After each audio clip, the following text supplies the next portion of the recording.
It was Thanksgiving 1979. But the Chicago Bears have a proud holiday tradition. A year ago, Vince Evans tied the Lions on the last play of regulation, and Dave Williams took it from there. Fielded by Williams at the 5. Williams breaks out of the pack. Dave Williams to the 30. Touchdown, Chicago. They win it on the kickoff after overtime.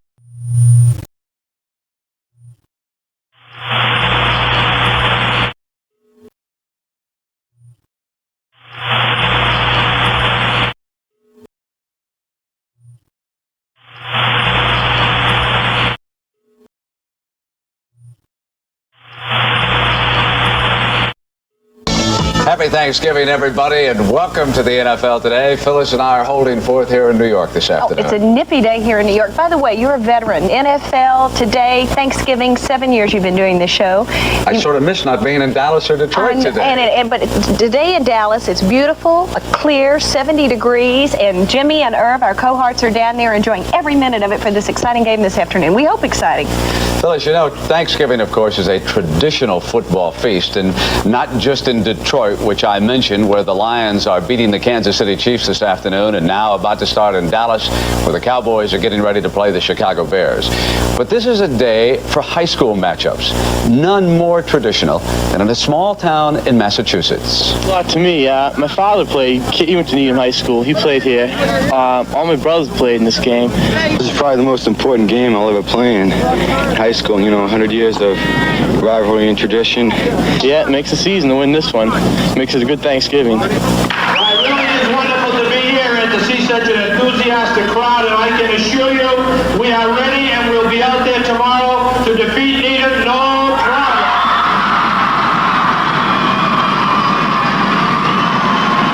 It's a Thanksgiving Day battle that began a century ago when Wellesley, which had been part of Needham, became a separate town and challenged its new neighbor to a friendly game of football. The Red Raiders of Wellesley won that one 4-0, the rules being a bit different then, but the rivalry was born. What's the word for today? Needham! Again? Needham! When Needham plays Wellesley, it's not one team against the other, but it's one whole town against the other town. Everybody just gets so psyched and everything during the football game. Yeah, I got to come back and win this one. It's the last one. You got to do it. We're going to win. And there's just a little extra at stake this year. You see, they rechecked the records 2 days ago and discovered the series was tied. 42 wins for Needham, 42 wins for Wellesley, and 9 ties. We look forward to beating the dickens out of Needham every year. We're downhearted for about 2 hours if we don't, but we like Needham. They're our kind of people. Good morning, ladies and gentlemen. Welcome to Honeywell Field in Wellesley. 9,000 people turned out on a beautiful Thanksgiving morning in New England. A little cold on the sideline, but things warmed up as the team settled down to a defensive battle, scoreless after 3 quarters, and the coaches getting nervous. I'm hoping 18 is going to come down on him. Look at you, got to let it invert in that situation. Then the drama. 4th quarter, Wellesley senior quarterback Rick Nickerson rolls left, heads upfield. He has a hole, and he gets into the end zone for the first time, and as it turns out, the only time. Wellesley wins 6-0 and breaks the tie in the country's oldest high school football rivalry. Their game was a hell of a football game, and I'm going to, enjoy my turkey. Coach McDermott's Best of luck to you and your family, Thomas. Thank you a million. What can I say? I feel wonderful. Brett, there's so much spirit and enthusiasm in high school football. It's so much fun to watch. I get great pleasure out of that. You know, there's a little high school up in Connecticut that I promised to mention this year if they turned their season around. Weston, Connecticut went from 1-9 to 7-2, so congratulations to the Trojans. Now, 2 men hope to add their own special touches to today's Bears-Cowboy matchup. What could be more in the holiday spirit than a little turkey, some stuffing, piece of mince pie, all topped off by a taste of Tony Dorsett and Walter Payton. This year, Payton is the loneliest of stars, while Dorsett has turned into the darling of the Dallas fans. This today figures to be a matchup of two teams headed in opposite directions, led by two men in perpetual motion.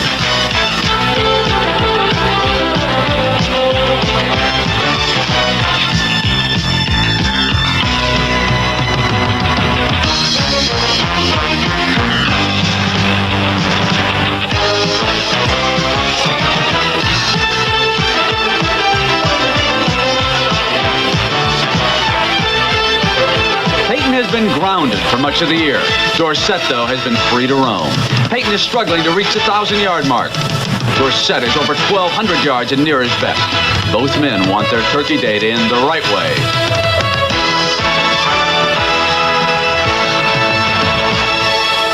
Phyllis, the two great ones are standing by right now with Irv Cross in Dallas, and so let's go to Irv live with Dorsett and Peyton. Irv? Thanks very much, Brent, and happy Thanksgiving, by the way, too. And boy, I tell you, I feel like a rock standing between two gyms here. But Walter, you know, it's an old adage in professional football that when you play a ball game, you look at the game's film, you learn as much as you can from it, and forget about it. What can you learn from your game film in Detroit when you only gain 24 yards of total yardage? Well, you have to look at your mistakes, and what you try to do is not make the same mistakes and make them consistent. And I think that's the only thing that you can gain for that. You try to get it out of your mind and you get ready for the next game. Unfortunately, we only had a couple of days before we got ready to play one of the best teams in the NFL, Dallas, but I think we prepared well enough. Walter, you told me earlier, of course, you're the defending National Football Conference rushing champion. You thought you might have a word or two to say to this young man, am I right? I want to congratulate him on having such a terrific year, and that I hope that he understands where his power and all his fame is coming from, and that's the guy upstairs. Very nice. You know, Tony, Al Levan, a running back coach here, told me that you are seeing more of the field this year than you ever have before. You've always been a great runner. What are you doing now to make you even a better runner? Well, I think at this point in my career, what I've did is apply myself a little more mentally. And I think a much knowledgeable ball player as far as our offense is concerned. So I think that helps me a great deal. Helps you a great deal. Walter Payton and Tony Dorsett, two of the real diamonds in the National Football League, getting their power from above. Brent? Thank you very much, Irv. I just hope Peyton and the Bears can stay close in this one, Phyllis, going into the second half. Those two men are great runners. I've had the opportunity to interview them both, as you know, and I'm impressed with both of them, but I think Dorsett is really the outstanding runner. Nothing against Peyton. He's not mashed potatoes, as they say on Thanksgiving Day. Both of them are going to put burdens on the defense. One player in particular. Phyllis will be back to talk about him as the NFL Today continues on CBS in just a moment. The highest mileage car in America comes with front-wheel drive, a reliable, easy-starting diesel engine, comfortable adjustable seats, and a nice, roomy interior. The Rabbit Diesel is the highest mileage car in America, but the best thing about the highest mileage car in America is it's made by Volkswagen.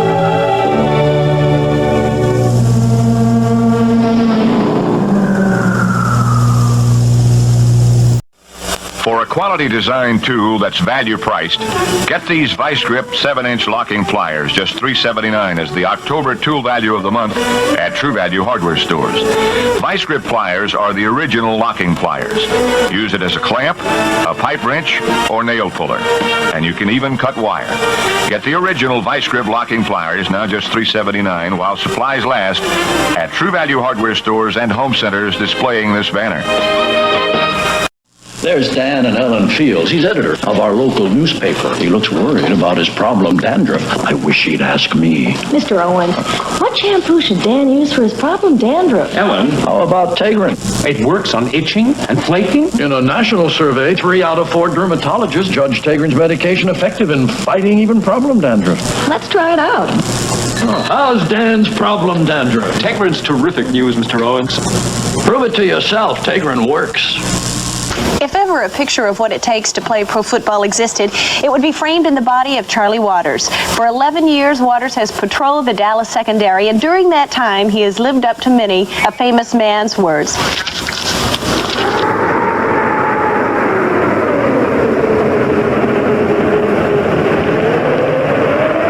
He has made so many comebacks, and people look at this and say, my goodness, you know, this guy by right shouldn't even be out here, and here he is intercepting footballs, directing our defenses, so he has tremendous respect from all the players.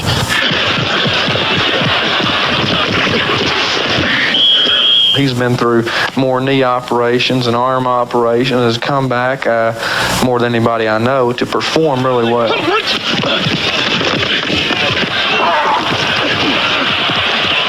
It really worries you when you watch your husband out there and you see people trying to go for their legs or pile up on them and they don't get up.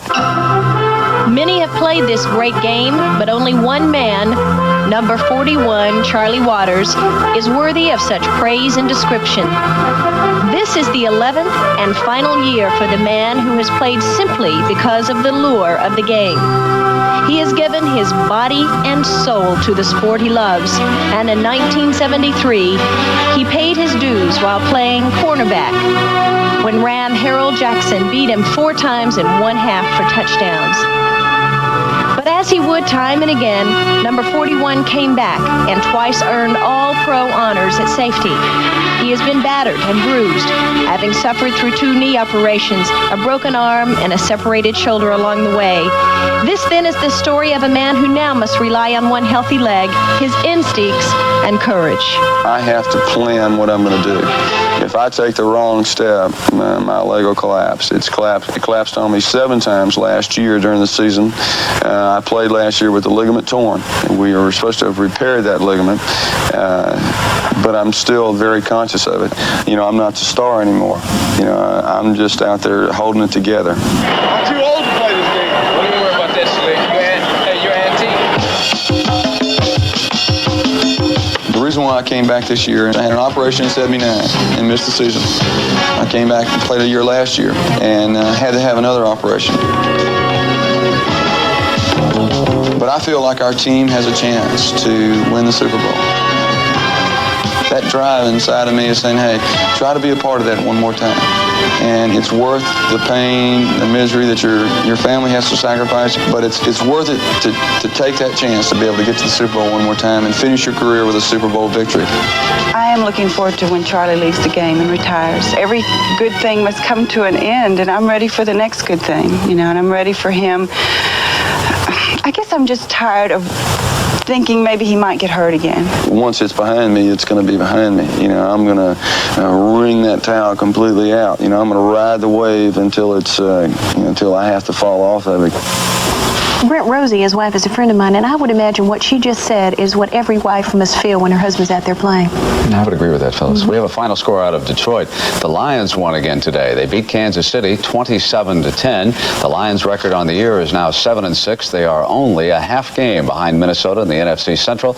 Meanwhile, the Kansas City Chiefs were a bit of a surprise this year. They've had an excellent season. Well, their record is 8-5. They trailed Denver by a half game. There is a legend involved in this matchup today. The legend. Back with that as the NFL Today continues on CBS in just a moment.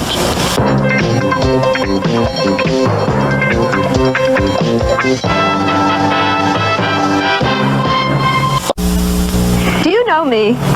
I play an important position on the Los Angeles Rams. I own them, and that's a big financial responsibility. That's why I carry the American Express card. After all, I don't just watch the offensive line and the defensive line. I have to watch the bottom line. To apply for a card, look for this display wherever the card is welcomed. The American Express card! Don't leave home without it.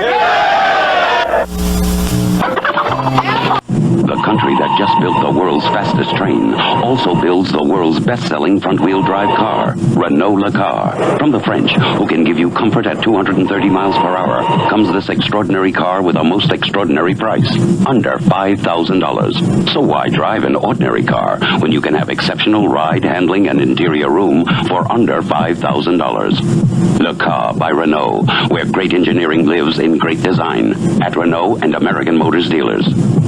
Mom, we got a present for you. When you get home. Let's go. You can install the Stanley Do-It-Yourself garage door opener in about 4 hours. Everything comes in the box. Just assemble it, put it up, and plug it in. Surprise. The Stanley Do-It-Yourself garage door opener. It's a very nice thing to do for somebody else. He did it so fast. We want to help you do things right. Available for holiday gift giving at Builder's Emporium. legends of the game. And what better a man for Jack Whitaker and all football fans to pay thanks to on this day than the old Papa Bear himself, George Halas. On the corner of East Jackson Boulevard and Wabash Avenue in downtown Chicago, in a spacious 12th floor office adorned with 6 decades of pro football memorabilia, sits the NFL's founding father, Papa Bear George Halas. What Ford was to automobiles and Rockefeller was to oil, George Halas was to pro football. As one of the original Chicago Bears, Halas not only coached the team, but also organized the league they played in. This was pro football in its infancy, a game played largely by ex-college stars who rarely gave their correct names. It was not considered an honorable profession. All that changed, however, in 1925, the year Halas signed a college football legend named Red Grange. He is the eternal light as far as a professional football is concerned, and he did a great job for the National Football League. In other words, people came out to see him and therefore saw professional football? That is correct, Jack. And that went throughout the country. And we played New York, and we had 75,000 people, 10,000 more than the Army Navy did the week before. So that gave you an idea of what a great drawing card Red Grange. And must have given you some hope for professional football. There's no question about it. That was a turning point. As pro football grew and prospered, Halas's Monsters of the Midway became the game's feature attraction.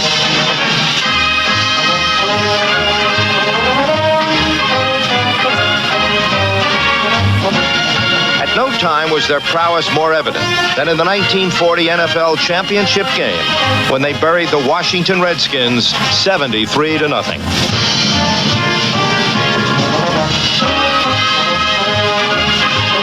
Halas coached some of the finest players in NFL history, and from the Galloping Ghost to the Kansas Comet, they all sang Papa Bear's praises.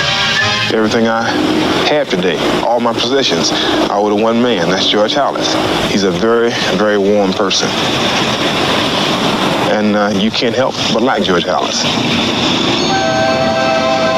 I love George Halas. To those whose lives he touched, Papa Bear George Halas was indeed very special. His career spans the entire history of the professional game. He won his first NFL title in 1921 under President Woodrow Wilson. He won his last in 1963 under Lyndon B. Johnson. And he cherishes every moment in between. Of all the great events in your professional life, Mr. Halas, what's your fondest remembrance in professional football? Oh, that's easy. Just being a part of the growth of the National Football League. That, to me, is the greatest thrill or event in my life. George Halas, the winningest football coach of all time. A man who devoted his life to the Chicago Bears and the game he loved. Said the late Vince Lombardi, "There is only one man I embrace when we meet, and only one I call coach."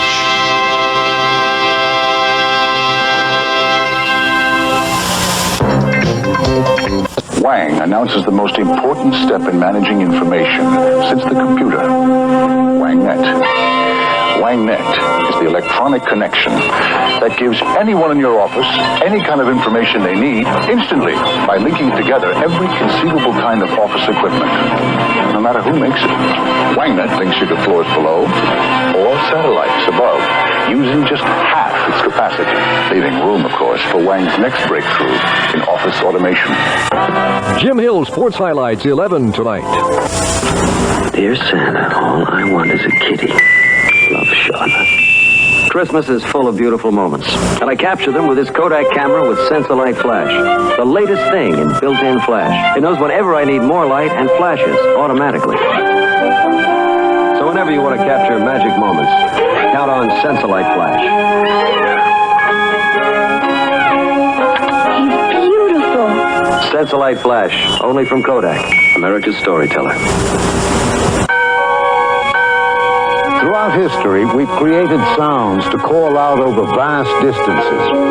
Now, Zenith System 3 introduces the only television that's also a telephone. With With advanced space phone, you can take or make calls anywhere in the world, right through your set. Hello, London speaking. No other TV set can make that call. System 3 from Zenith. The quality goes in before the name goes on. Well, most of us have been looking forward now to a long holiday weekend. Our Jimmy the Greek has been hard at work all week long. Now, he tells us the Chicago Bears' Thanksgiving Day appearances date all the way back to the 20s. But in recent years, it's been the Cowboys who've established a Turkey Day tradition.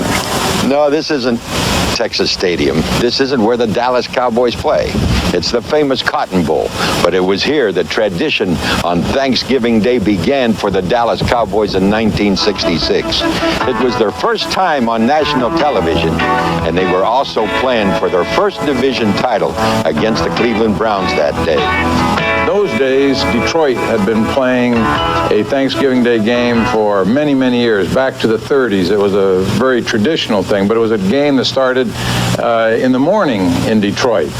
And so I assume the networks came to the commissioner, Pete Rozelle, and said, you know, we'd like to have 2 games on Thanksgiving, one to follow the Detroit game. So the commissioner came to me and said, how about the Cowboys? Would you be interested? Well, we hadn't been on national television in those days, and that sounded very, very interesting. It was a terrific game that day. Don Merritt had started at quarterback. Don Perkins ran for over 100 yards. Danny Reeves caught a touchdown pass. And Bob Lilly was absolutely awesome on defense. The 66 game was big just because it meant so much to us. But I think if you go to the 1974 game, where some of our reserves or backup people came into play. In 1974, Clint Longley came off the bench. Roger Staubach was hurt and threw 2 touchdown passes, and we beat Washington 24-23. I think everybody remembers that game. In 78, Scott Laidlaw came off the bench. Actually, Newhouse had been hurt the week before. He came off and gained 135 or 140 yards in that game, and we won. So it's been great for us to play on Thursday, and I think one of the reasons is because we've had some backup people that were able to come in and play on short notice. No question about it. The Thanksgiving Day tradition has been super for the Dallas Cowboys in more ways than one. Because since 1966, after the Thanksgiving Day game, the Cowboys get 10 days rest. And you know what has transpired since then? They have won 31 out of 38 games, which has made them practically unbeatable down the stretch.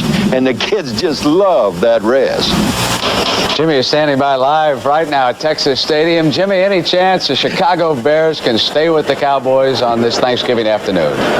Brent, there isn't any doubt about it. The Bears have their work cut out for them, but let's not forget they don't have anything to worry about anymore. They can go out there nice and loose. But the Cowboys are at home, and of course the advantage of being at home with only 2 days to practice is a bigger thing than anything else. Now, the Bears, on the other hand, have one intangible thing going for them that's really in their favor. Madden and Pat Summerall are doing the game, and they have done the 3 games that the Dallas Cowboys have lost. So there's a chance for the Bears. Jimmy, thank you so much. And the NFL Today continues on CBS in just a moment. Denny's creates our ultimate omelet. We cut and chop and slice and mince and dice and grill and crack and stir and mix and melt and pour and stuff and top and serve. All for the special price this month of only $2.79. Our ultimate omelet, only at Denny's, where you'll like our prices and you'll love our food. All across the country, you'll see signs announcing the best gas mileage car in America. The Honda Civic 1300 FE with an estimated EPA 41 miles per gallon and a remarkable 55 estimated highway miles per gallon. Use 41 for comparison. Your mileage may vary. So every time you see this sign, think of this car, the new fuel-efficient Honda Civic. Honda!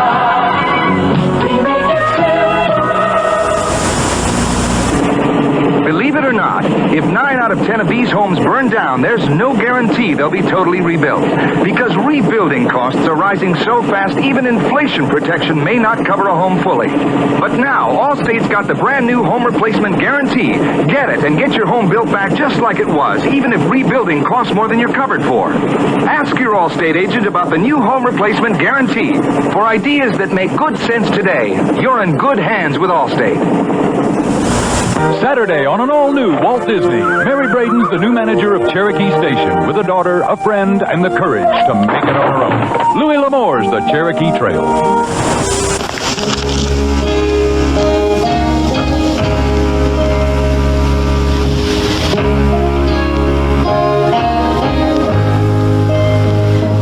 There are places I remember all my life, though some have changed, some forever, not for better.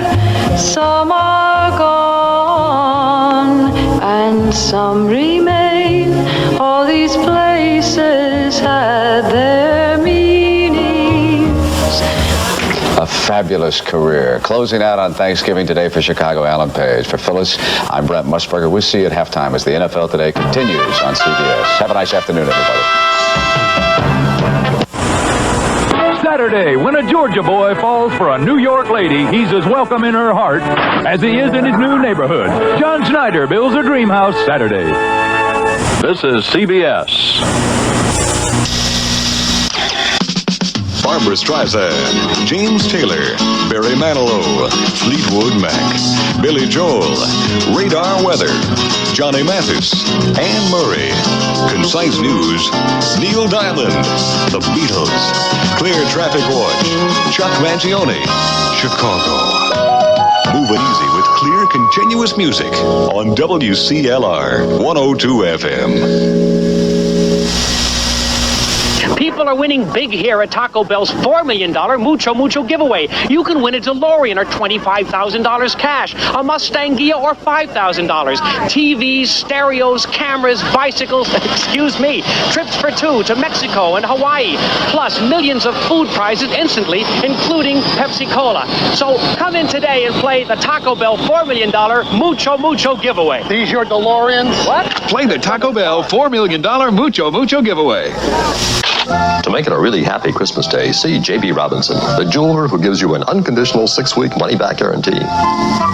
You'll find a far larger, more valuable diamond for less at Robinson Jewelers. And now you'll see these special bridal sets from just $365. You'll also find a beautiful selection of wedding bands at Robinson's, classic gold bands, and wedding bands with diamonds from just $129 a set.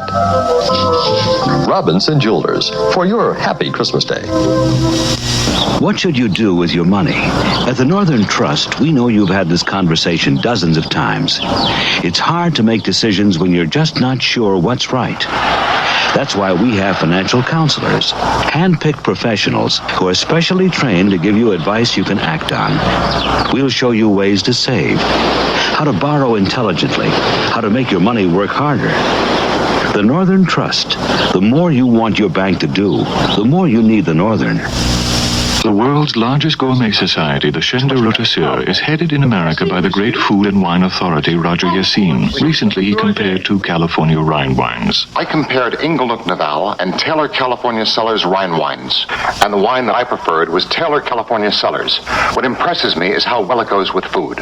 Almost any dish that you would serve with a Rhine wine would taste better with Taylor California Cellars than it would with Inglenook Naval. Taylor California Cellars, a better Rhine wine. Judge for yourself. Right at 10:30. Thanksgiving Day football. Remember 1962, Roger Brown and his Detroit teammates made stuffing of Bart Starr, sacking him 11 times. The Lions upset the world champion Packers 26-14. Thanksgiving Day 1976, O.J. Simpson with the greatest single game of his brilliant career and the second greatest rushing day in NFL history. 273 yards. 2 years ago, Earl Campbell tormented the Dallas defense with 195 yards on the ground. This was the last time the Cowboys lost a regular season game here in Texas Stadium. Thanksgiving Day 1 year ago, Chicago and Detroit tied 17-17. This was the opening kickoff of the overtime period. Chicago's Dave Williams receives at his own 5-yard line, and he goes 95 yards for the winning score. The Bears hope for a similar result this afternoon against the Cowboys. CBS Sports presents the National Football League. Today, the Chicago Bears versus the Dallas Cowboys. Texas Thanksgiving afternoon as Texas Stadium is sold out for the 41st consecutive time for the match between the Bears and the Cowboys. The NFC's Eastern Division standings: Dallas 9-3, Philadelphia 9-3, followed by the Giants at 6-6. Good afternoon. I'm sure by now you've been wished a happy Thanksgiving, but we'd like to add our wishes to that too. I'm Pat Summerall. This is John Madden. And Coach, you're playing against the Chicago Bears, who are 3-9. How do you hang your hat on some way to get your team up? Well, you know, it was interesting. Randy White yesterday was saying that Tom Landry this week has talked more about Walter Payton than he has any other player that the Cowboys have played this year. So I think Walter Payton's going to draw an awful lot of attention. You know, it's tough enough in this league, but when you have 11 of those white jerseys watching you on every move, that can draw a crowd. One thing about playing on Thursday, Thanksgiving Day, as the Cowboys have done traditionally for the last few years, it's a short week of preparation. How does that affect you? It's something that the coaches hate before the game, and if you win the game, you love it after because you get the 10 days to get rested and ready for the next game. And Tom Landry's no different. Tom Landry says, boy, it's tough to get ready for Thanksgiving. We only had 2 days. And then Danny White, his quarterback, says, I love it. You know why? We have a short little game plan, just the stuff we're going to do, and it's a lot easier for the players. So let's kick this thing off. And it'll be Raphael Septien to kick it off as the Bears won the toss, and they'll get the football first. Thanksgiving Day in Dallas. Cowboys 9-3. The Bears at the other end of that spectrum, 3-9. Raphael Septien, number 1. Emery Moorhead back deep for Chicago. Good kick. Moorhead at the 1. Outside the 20, hit down by Danny Spradlin. Here's the Bear offense. First of all, quarterback Vince Evans, Walter Payton and Matt Suhey, the runners. Ricky Watts and Brian Bashnigel, the 2 wide receivers. Robin Earl is the tight end. Albrecht Jackson, Neal, Emmanuel Sanders, and Keith Van Horn.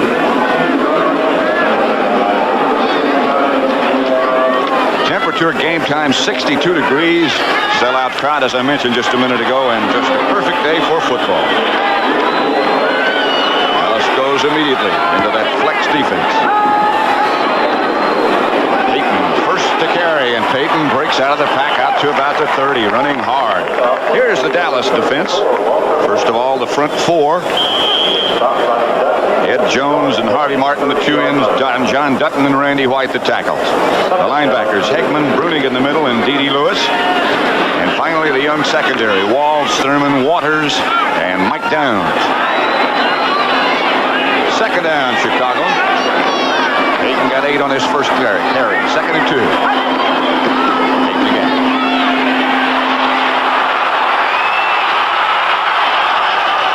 Out to the 45, where Dennis Thurman cracks him out of bounds.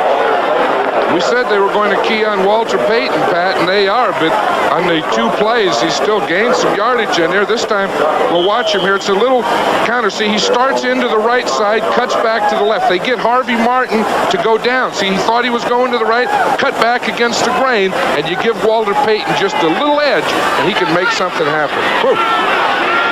Indeed he can. First down, Bears just inside their own 45. Bashnigel swings in motion again. Payton again. Walter Payton underneath everybody for about 4 or 5. Mike Hegman made the tackle. Payton's running well, very well. You know, last week the Chicago Bears only had 24 yards total offense, and they just about have that much on the first 3 plays. You know, when Irv Cross was talking to Walter Payton down on the sideline before the game in the pregame, couldn't you just feel that he was ready to go? Sure did get that feeling, and you get that feeling even more now after those first 3 carries. not done as well up until now this year, at least. You can see by those figures. There's Peyton for the fourth consecutive time. Hit behind the line of scrimmage by D.D. Lewis and taken down by Harvey Martin from the other side finally. You know, Dallas is not a blitzing team against a run. They use that flex defense, but I think they saw that Walter Payton was getting a little softness in the defense, so they came on a blitz that time, what they call a run blitz, a blitz to stop the run, as different from the pass blitz, which is a blitz to rush the passer, as different from some other kind of blitzing. I understand. 3rd and 6. Walter Payton flanked up to the right side near the offensive right tackle. Evans chased by White, and now Waters hits him. They say his arm had started forward. Benny Barnes came up with the football, but the Bears will have to punt. Now there was a different type of blitz. That was a safety blitz against the pass. But watch Randy White here, number 54. He comes through. They picked up the blitzers. They didn't pick up Randy White, and he flushed Vince Evans out of the pocket. Waters was the next man on the scene who hit Evans just as he got rid of the football. Bob Parsons. James Jones back deep for Dallas. Parsons kicking well in pregame, and he continues that streak. He hits this one. Ball bounces at the 2 and is down by the Bears at about that point.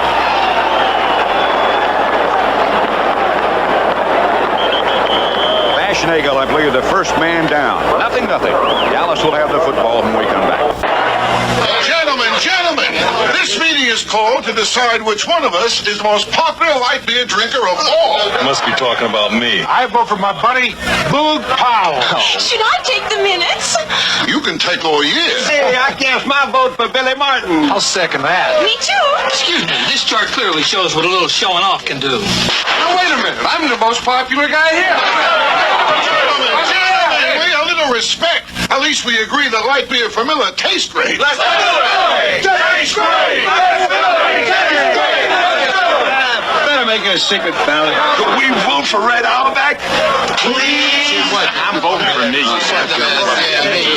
Count the vote, and that's no joke. All right. Gentlemen, we have a winner. Says here the winner is Bubba Smith. I knew this was a bad idea. Light beer from Miller. Everything you always wanted in a beer, and less. There, of course, is Tom Landry checking his own scouting report and ready list. Danny White, the Dallas quarterback. He'll set that Dallas offense in just a second. He'll set about 5 yards deep in his end zone. Dorsett stopped by Singletary after about a yard. Here's the Dallas offense. Danny White, the quarterback. Dorsett, Springs, Tony Hill, and Drew Pearson. The offensive line, Dupree, the tight end, Donovan, Scott, Rafferty, Peterson, and Jim Cooper, the right tackle. Bear defense, and we'll get into some of the unusual things they do as time allows. Sometimes they play 5 men up front. Sometimes they play only 4. Here's Danny White. That's what he's done so far this year. It's been a good year. 2nd and 10. Ron Springs perhaps lost a yard. Singletary again made the tackle. It was another one of those run blitzes where Singletary was getting in that strong side off tackle hole to play hard against the run. Here comes that 5 defensive lineman situation we were talking about, Pat. Why do they do this, John? Well, here's the defense first. Hampton, Osborne, Page, and Harris when they play the 4. The linebackers when they use 3, Wilson, Singletary, and Campbell. And the secondary. Now they have the 5 down linemen. White to Dorsett, and Dorsett with some running room. Gets outside the 10, shy of a first down, and Danny White will have to stay in and punt. Doug Plank made the stop on Dorsett. You know, Neil Armstrong was telling us last night that they put that 5 defensive lineman defense in primarily against the pass, and he found out that it's also been good against the run, so they're using it more and more. Gary Finsick came off holding his shoulder, being looked at over on the sideline. Danny White, in addition to being a fine quarterback, is a fine punter. Fisher back deep for the Bears. White hits it. Fisher all the way back to his 34. Trying to set up a return, trying to get to the outside, knocked out of bounds. Steve Wright belted him out of bounds. So after an exchange of punts, there is still no score between the Bears and the Cowboys.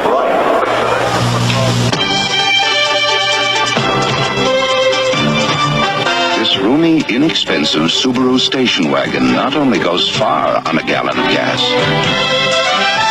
it also goes almost anywhere on a gallon of gas, thanks to front-wheel drive. But if you want more traction than our wagon with front-wheel drive, we suggest our wagon with on-demand four-wheel drive. Subaru, inexpensive, and built to stay that way. MCS, stereo for the senses. See the beauty of MCS. Touch the precision controls. Hear incredible sound. Feel it move you to a realm beyond. The MCS 60-watt system with receiver and speakers is on sale at $599.85. Save $380. See it, touch it, hear it, feel it. MCS, stereo for the senses. Only at JCPenney.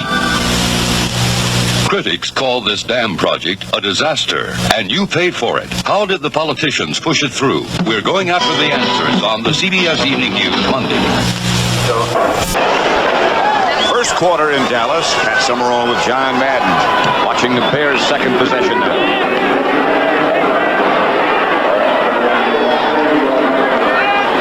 Ball at their own 44. Cowboys flex. Walter Payton, the ball carrier. Stacked up on the left side. The Cowboy defense. Well, just take a look at this. Those are the team defensive rankings. And look how far down we go before we get to Dallas. And yet they're tied for first place. Dallas, number 25. But there's one more statistic, and it's right here. The turnover ratio, I've always felt, is the most important statistic there is, and they're number one in that category, and that's why they're in first place, or tied for first place in the NFC Eastern Division. Here was Payton again, and let's take another look at that. Payton on the ground directing traffic at the moment. Here it is again. You know, and look at all these teams. There's 5 teams there. Dallas leads. They're tied with Cincinnati, both with plus 15. But of these 5 teams, 4 of them are leading or tied for their division. And the Buccaneers only a game back. They're all playoff contenders. Third down for Chicago and 5.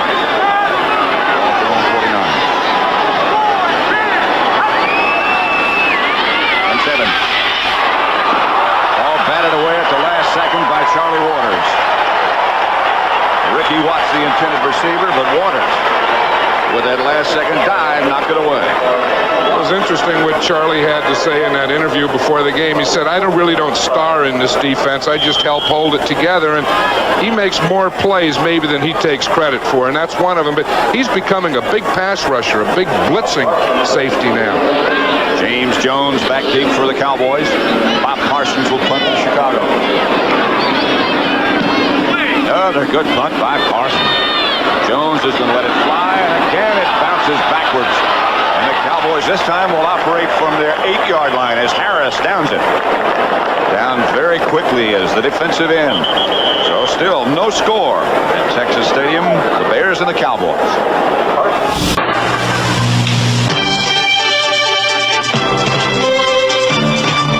This roomy, inexpensive Subaru station wagon not only goes far on a gallon of gas,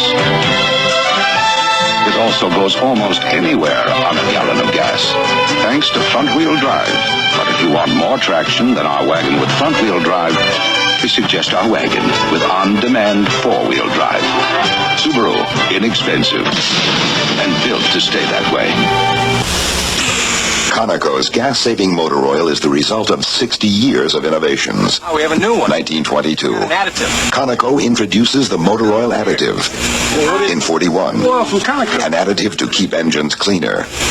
Then in 54, Multigrade oil. an oil that works in all kinds of weather. In the summer, wintertime. And now, a gas-saving motor oil. New generation all season. From Conoco, hottest brand going. Couple of outstanding punts by Bob Parsons.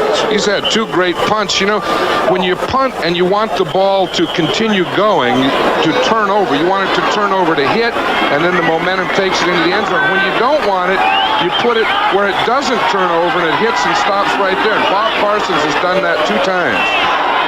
This one goes all the way back to about the 10-yard line. Here is Dorsett again, cutting back against the grain and struggling to get to the outside. He does.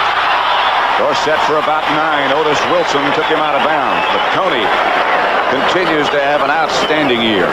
He is really something. You know, he only weighs 185 pounds, and he says, if I let those guys get their hands on me, he said, I don't have a chance. He said, I have to set them up, hold them, get them flat-footed, and then outrun them. And he really does that, doesn't it? So very quick, and getting those hands on him, easier said than done. 9 yards for Dorsett, 2nd and 1. Well, crowd very quiet, subdued at the moment. Full of turkey, I imagine. There's Jay Salvi in motion, and here's White. Dupree down the middle. Billy Joe Dupree to the 40. First down, Cowboys. Reuben Henderson made the tackle. But Dallas moves upfield. That's right where Danny White wanted to hit. The Bears are in a zone defense, and we see it again. He hits it right over the linebacker. We'll see Mike Singletary there. See, it's over his head between the linebackers and the safety. We see Fensick right there. That's Doug Plank. That's where you want to hit. You know, and you know they talk about layers between the linebacker, the layer of the linebacker, and the layer of the secondary. Good throw from White. First down, Dallas. Their own 40. 8:10 left in the first quarter. Here is Ron Springs over the left side. Nothing doing. Mike Singletary again.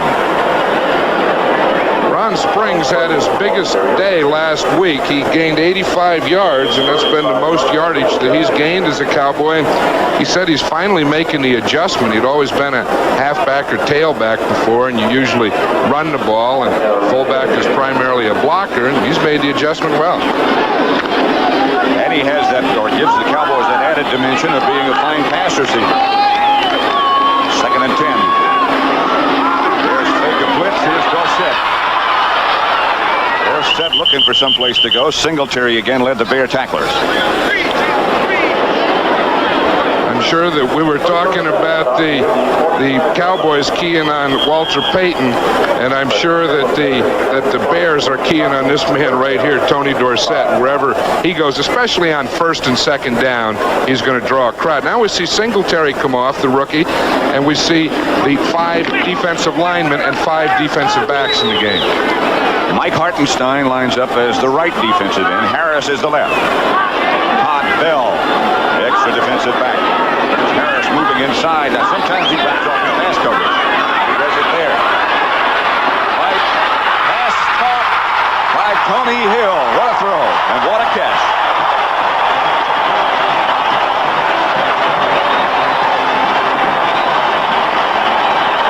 Look at Tony Hill there. He's upset. He thought he had a touchdown there. He wanted to score. We'll see a shoving match. That's Reuben Henderson, number 20, the rookie with him. They're going stride for stride. A great throw by Danny White and a great catch by Tony Hill. And you can see why Tony Hill was upset, because Henderson just flicked his ankle to get him down. It would have been a touchdown. All the way down to the 17-yard line of Chicago. Cowboys on the move. No scores yet. But Dallas getting closer and closer. A reverse to Hill. Shakes away from one tackler. Now looking for some other place to go. Finally, he gets back to the 20-yard line. Again, Mike Singletary made the tackle.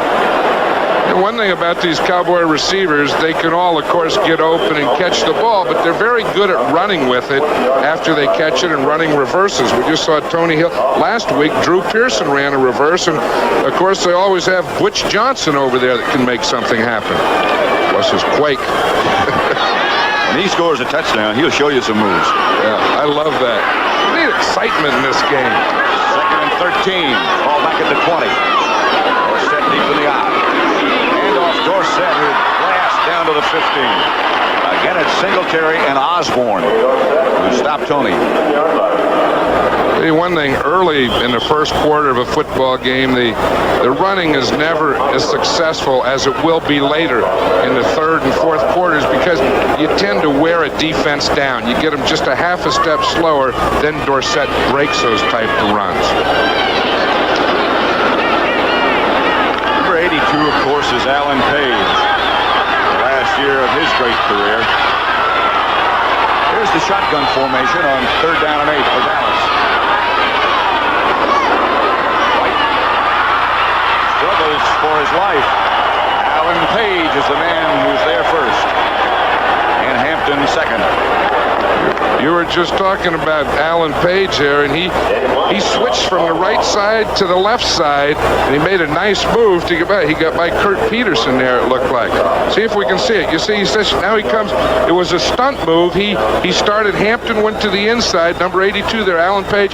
He started to the outside, went around the tackle. It wasn't Peterson, it was Jim Cooper, and he got in and got Danny White before he could throw the ball. 15 years, defensive tackle. Be a lawyer next year. 41 yards away with number 41 holding is Raphael Septien. Speaking of having good years, Septien is having a dandy as well. And so Dallas gets on the scoreboard first. That field goal from 41 yards out by Raphael Septien makes it 3-0.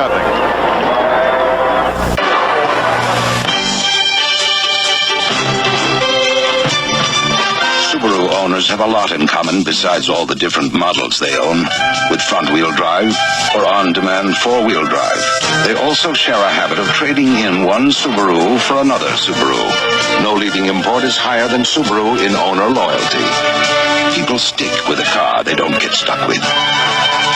Subaru, inexpensive and built to stay that way.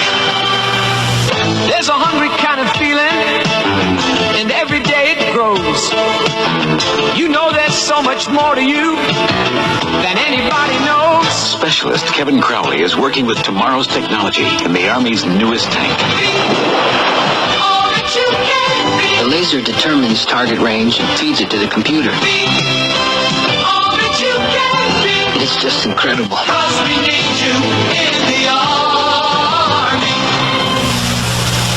Next Saturday, get into the spirit as NCAA basketball premieres on CBS Sports. Now through the National Championship. Go one-on-one with CBS Sports. In addition to leading the NFC in scoring, Raphael Septien just set a new Cowboy record for the most field goals in one season and tied the all-time club record, which had been held by Mike Clark. Good kickoff again. Moorhead comes out of the end zone. It's outside the 15 to about the 16, where Steve Wilson takes him down. Angelo King down there to help out. First down, Bears. Their own 16-yard line. I will see how that field possession turns around. The Cowboys started twice inside their own 10. They were able with a couple big plays to get out, get a field goal, and now the Bears have the bad field position. From their own 16, first and 10, Chicago. Nagel again goes in motion. And Payton goes the other way. Walter Payton does get around the corner. Was knocked out of bounds by Michael Downs, but he got good yardage. Good block by Matsui in front of him.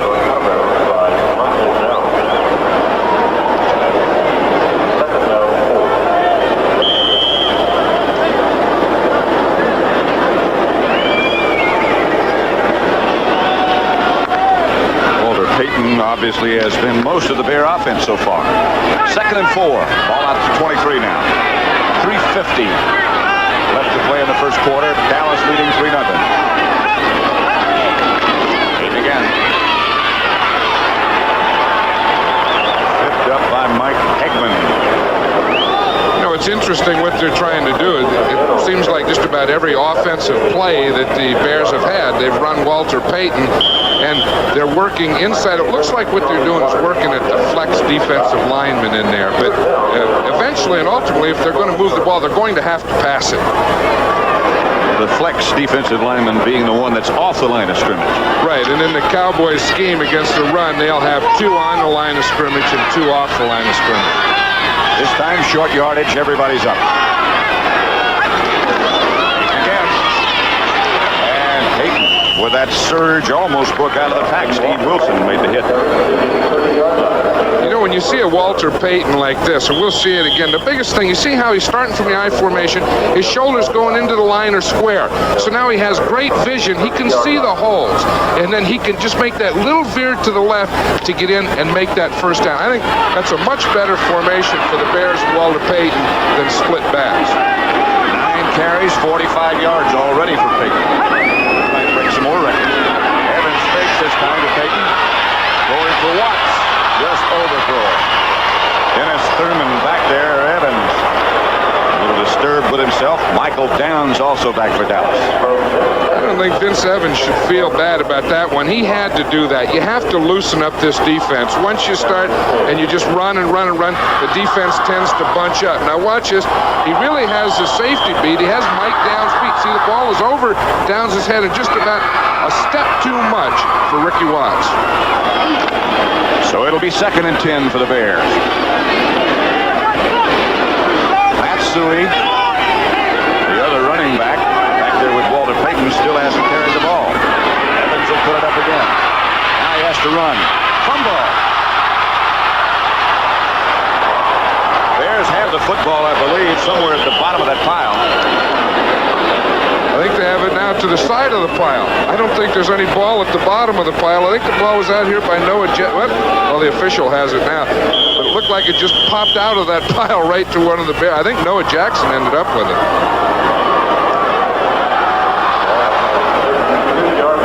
We'll see it again. Now, we watch the pass rush here and see Vince Evans is looking to the right. Now he has to put the ball down. Now, that's okay. And just as he started to run, looked like it was knocked out of his hand by Randy White. Now, watch it bounce out. Here it'll come. Right there it is. Boom, and the Bears get it. That's Mike Cobb who wound up with it finally. So it'll be 3rd down Chicago. The Cowboys take the blitz. They jump offside. Evans with good protection this time. Again, going deep for Watts, but penalty markers down all over the place. I think that was just a practice play, Pat. I think the whistle blew before the ball was snapped, and whatever the penalty is, that play won't count at all. You know what the penalty was? It was illegal motion against the Bears. There's the rest of the officiating crew. Delay of the game, offense, number 8, 3rd down. Oh, they didn't get the ball off in 30 seconds. That's something that over the year Dallas has had some problems with. In fact, they don't keep that statistic, but I would bet that the Cowboys lead the league in that penalty. I would think so. A minute 45 left in the first quarter. 3-0 Dallas. Again, they fake blitz or show blitz. And it's not a fake. Evans. Everson Walls had a chance for his 11th interception of the year. Couldn't find the handle. You see who was there? As we see, Everson Walls. Well, he darn near did have his 11th, but you see who put the pressure on Vince Evans. It was Charlie Waters, who on passing downs is becoming more of a pass rusher than he is a pass defender. Bob Parsons. That's James Jones back deep for Dallas. Parsons standing back at his own 13-yard line. 1:41 left to play first quarter. We want to turn this one over now. He doesn't. Jones on the run. And Jones breaks away from one tackler, but Bashnagle takes him down.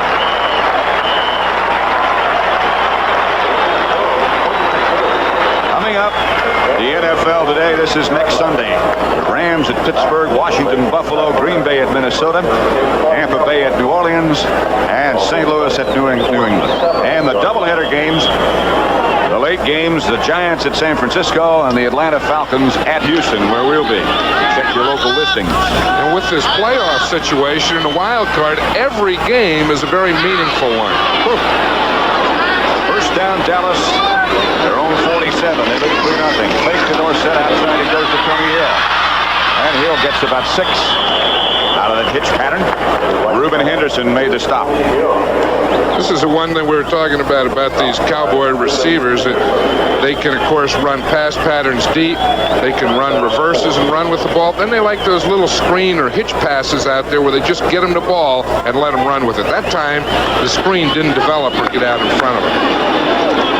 Just over a minute left in the first quarter. Dallas 3, Chicago 0. Doug Crosby is the tight end now on the right side. The pitch is back to Dorsett. Nothing doing. Dorsett did a lot of juking, but Dan Hampton ran him out of bounds. He's even exciting when he just jukes, isn't he? There's Dan Hampton. Now, there's a big guy from Arkansas. Right. You didn't know him, did you, Danny? He was a little bit after me. Well, he was after you. You know what his nickname is? Danster. First name's Dan, after Monster, Manster, Danster. That's right. There's Dan. Danster Hampton. See, that's half Dan and half Monster. And Randy White is, what, Manster? He's Manster. They'd make good reindeer. Like the Santa Claus. Yeah. Ron Donner and Blitzen and Danster and Manster. There's White for plenty of time. Now in the middle, I believe it's Butch Johnson. Finsick. And now what do they say? They're saying incomplete. It's going to be interesting. That's that new possession rule that they have. Again, he can't have possession until he has the ball and both feet hit the ground. I would imagine the officials are saying that both feet didn't hit the ground. Butch Johnson is saying, I had it.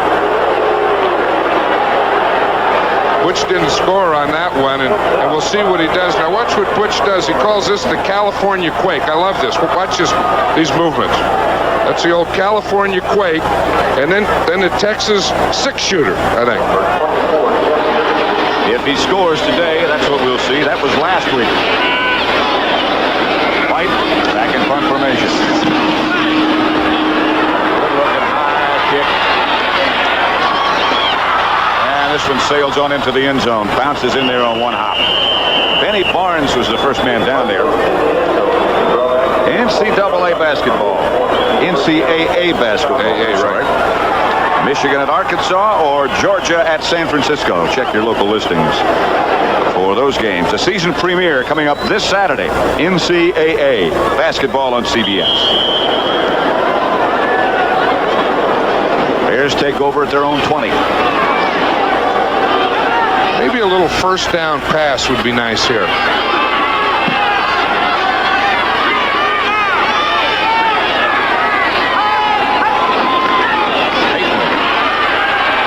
To the left side, and Walter Payton could be gone. Cuts back inside. Payton still on his feet. Finally taken down by Michael Downs in Dallas territory at their 41. Did you see that move? I'll tell you, Michael Downs caught him, but he had to catch him because Michael Downs was the guy that missed him on the line of scrimmage. Did he make a move on him? Let's watch it again. Now watch right here. See, Thurman gets blocked. Now watch Downs here. He gets caught flat-footed, then he makes that move sideways out to the left, and boom, up the field, and he's gone.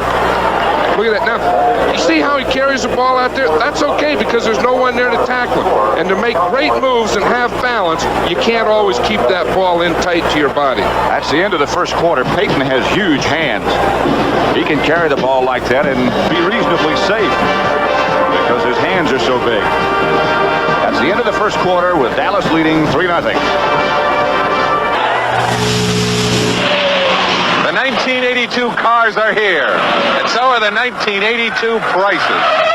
But now, American Motors makes buying an 82 easier with a 10% rebate off base list prices.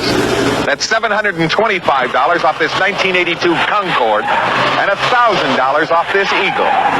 You can apply the cash to your down payment or get a check. A 10% rebate.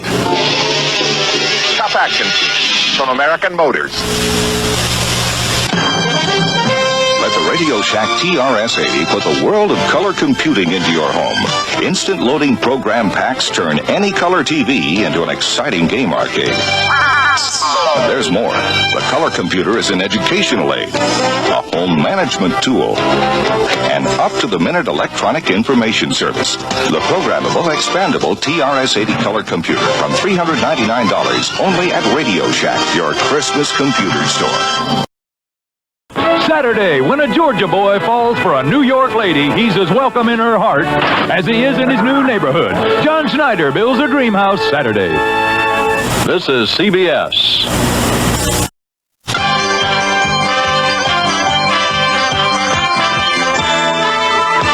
CBS Sports coverage of the National Football League is sponsored by Light Beer, everything you always wanted in a beer and less. And by Subaru, inexpensive and built to stay that way.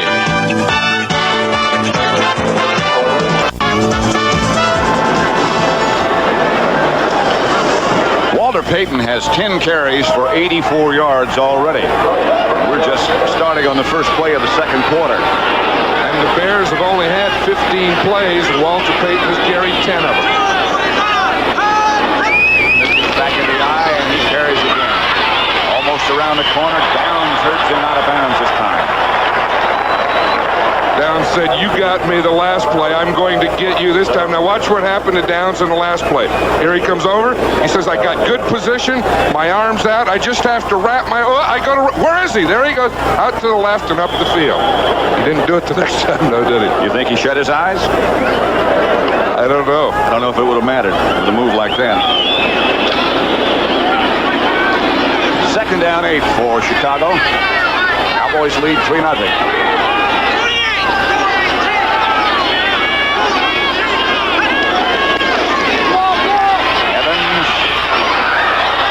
Suey. And again, just over his fingertips, Bob Bruning on the coverage. Vince Evans is, he's had 2 shots so far deep, and he's just been just a little long. And that happens to a quarterback. If you have a little nervousness, you tend to throw the ball long. And, it was interesting. Dennis Thurman, the cornerback for the Cowboys, played at college with Vince Evans, and he says when he gets his confidence, he's really something, but he doesn't look like he has it now. Well, it'll be third down there. Vince Evans calls the cadence and drops the throw. Evans has a man open. I'll tell you, he threw that one. Sorry, John. Brooks Williams is the man who made the catch. Watch this one. This ball didn't stay in the air very long. There's no way on an out pattern that a quarterback can throw the ball too hard.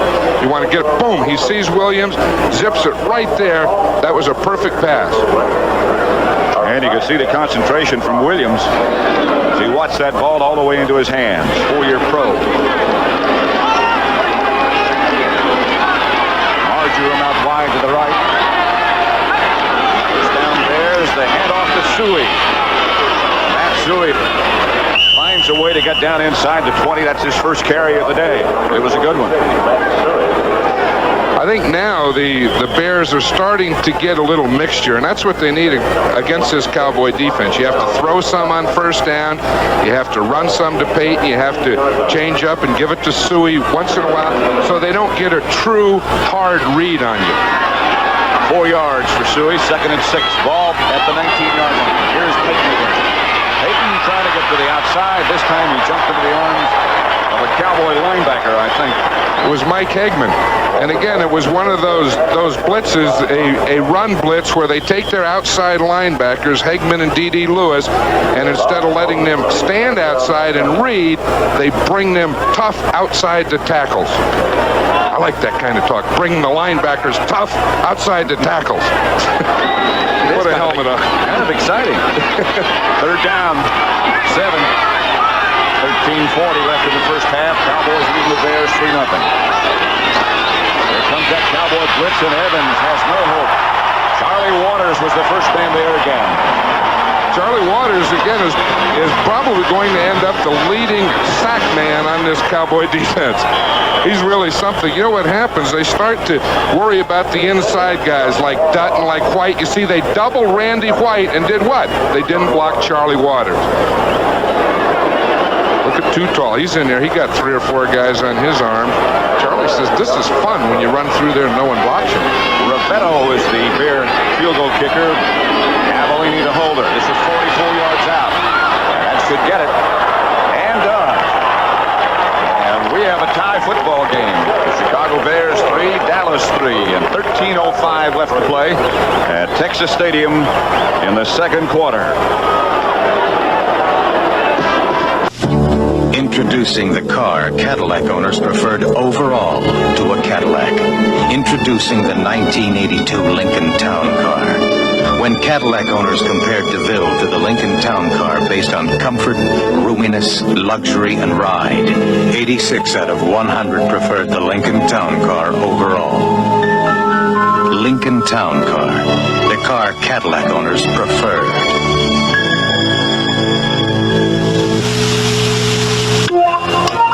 If your morning shave has turned into a nightmare, gotcha.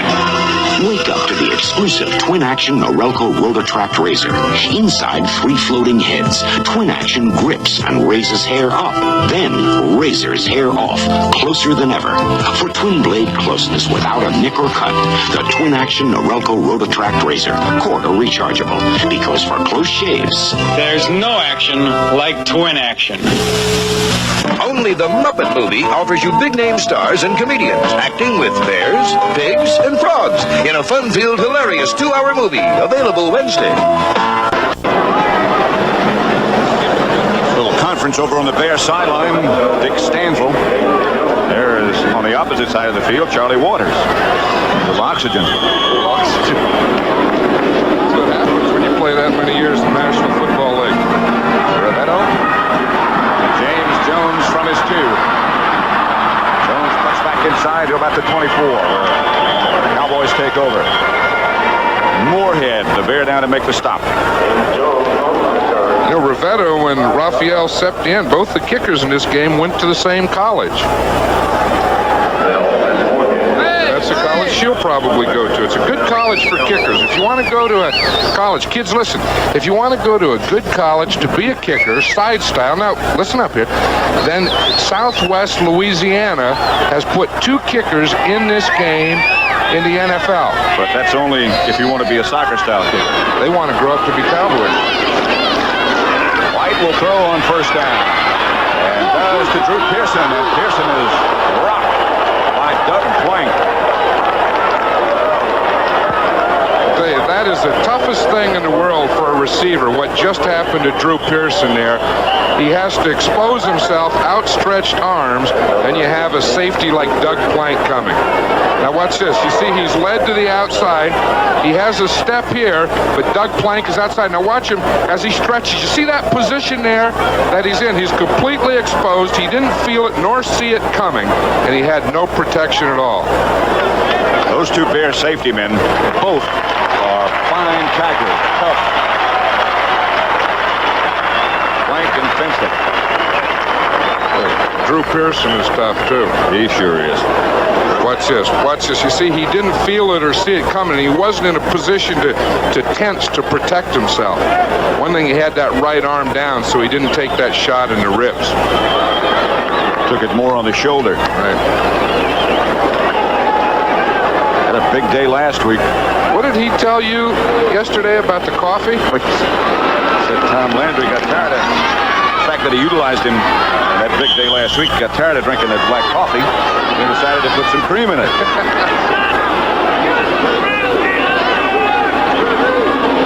Woods Johnson has replaced Pearson now.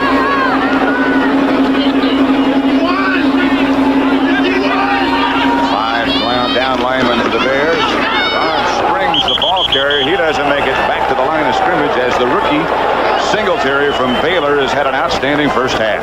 I'll tell you, he got a quick read on that one. He was right up there. Now, look at him. He's excited. He's a typical middle linebacker. He likes to get up there tight, key that run, get in there and make something happen. He did on that play. He got an awfully quick read where he was going. So it'll be 3rd and 10 Dallas. 3-3 game. Mike Singletary, rookie linebacker from Baylor.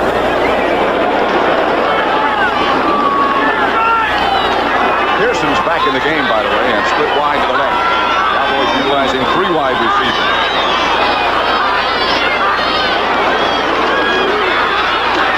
White, intended for Jay Salvi, looking right back into that bright sunlight. Can't find a handle. Finsick was the Bear defender. Between those two safeties, Doug Plank and Gary Fensick, there's a flag on the play, too. It looks like it'll be a holding penalty against the Cowboys, but I'll tell you, when they hit, once a receiver catches a ball, they cover like safeties, but they hit like linebackers. You remember those two are back there. Holding. Jeff Fisher. Number 64. Refused. 4th down. Penalty against Rafferty, who will snap the ball back to Danny White now. Fisher back deep for the Bears. White's gotten off a couple of cannon shot punts too. That one was a bad drop. Bashnagle signals fair catch and makes it. The 43-yard line. So the Bears take over in good shape with the score tied 3-3. 11:51 left to go in the first half. I've had to write some tough things about some tough guys. But there's one guy I can't write anything bad about. His unique brand of baseball has made him a living legend. So have his commercials. They got me to try his favorite beer, light beer from Miller. Light's less filling and it really tastes great. So I bought this light for that renowned yet humble man, Art Frunger. Cheer up, Billy. One day you'll be famous just like me. Light beer from Miller. Everything you always wanted in a beer, and less. Presenting the new Toyota Supra and Dan Gurney. To make a car comfortable and fun to drive at the same time, it takes the right stuff. The new Supra has everything where you can touch or see it. Instrumentation monitors every move. And the seat has so many adjustments, it does everything but eject you. It takes the right stuff to make a performance car comfortable. The all-new Toyota Celica Supra. And this is the right stuff. Supra. This stadium. Score is Chicago 3, Dallas 3. We have 11:51 left to play in the first half. 44-yard field goal by Rivetto, a 41-yarder by Rafael Septien. And that's been it. Vince Evans, the Bear quarterback, Walter Payton and Suey behind him. Now they go with 2 tight ends. Give it back to Payton. Waters comes up to force. Payton whirls around, gets in Dallas territory. Waters was right up on the line of scrimmage, and he was blocked very well by Matt Suey on that play. Let's see what happened inside of Waters. Now watch Too Tall there. He's being blocked down upon by Earl. You see, he gets to the outside, but he can't get out where Walter Payton's going, although he forced Payton outside. Waters finally makes the play. Payton still got 6 yards. They make it 2nd and 4. Suey this time. Hit by Harvey Martin. Right at the line of scrimmage. He might have gotten a yard out of it. And right there, I think, is what takes more out of Walter Payton than running the ball, is when he has to lead and block for Matt Suey. Dorsett, 26 yards, 7 carries. Walter Payton, 91 yards on 13. I think great backs get highly motivated when they play against each other. Don't you? You see that? I know Otis Anderson in St. Louis is definitely that way. Payton again. And Payton struggles for a first down. Not only is he quick, he is also very strong. Imagine last week they only gained 24 yards total offense, and Walter Payton almost has 100 in a quarter and a half today. Bears move into Dallas territory, get the first down. It's at the 43-yard line of Dallas. Watts comes out. Bears again go with two tight ends, Mike Cobb and Robin Earl.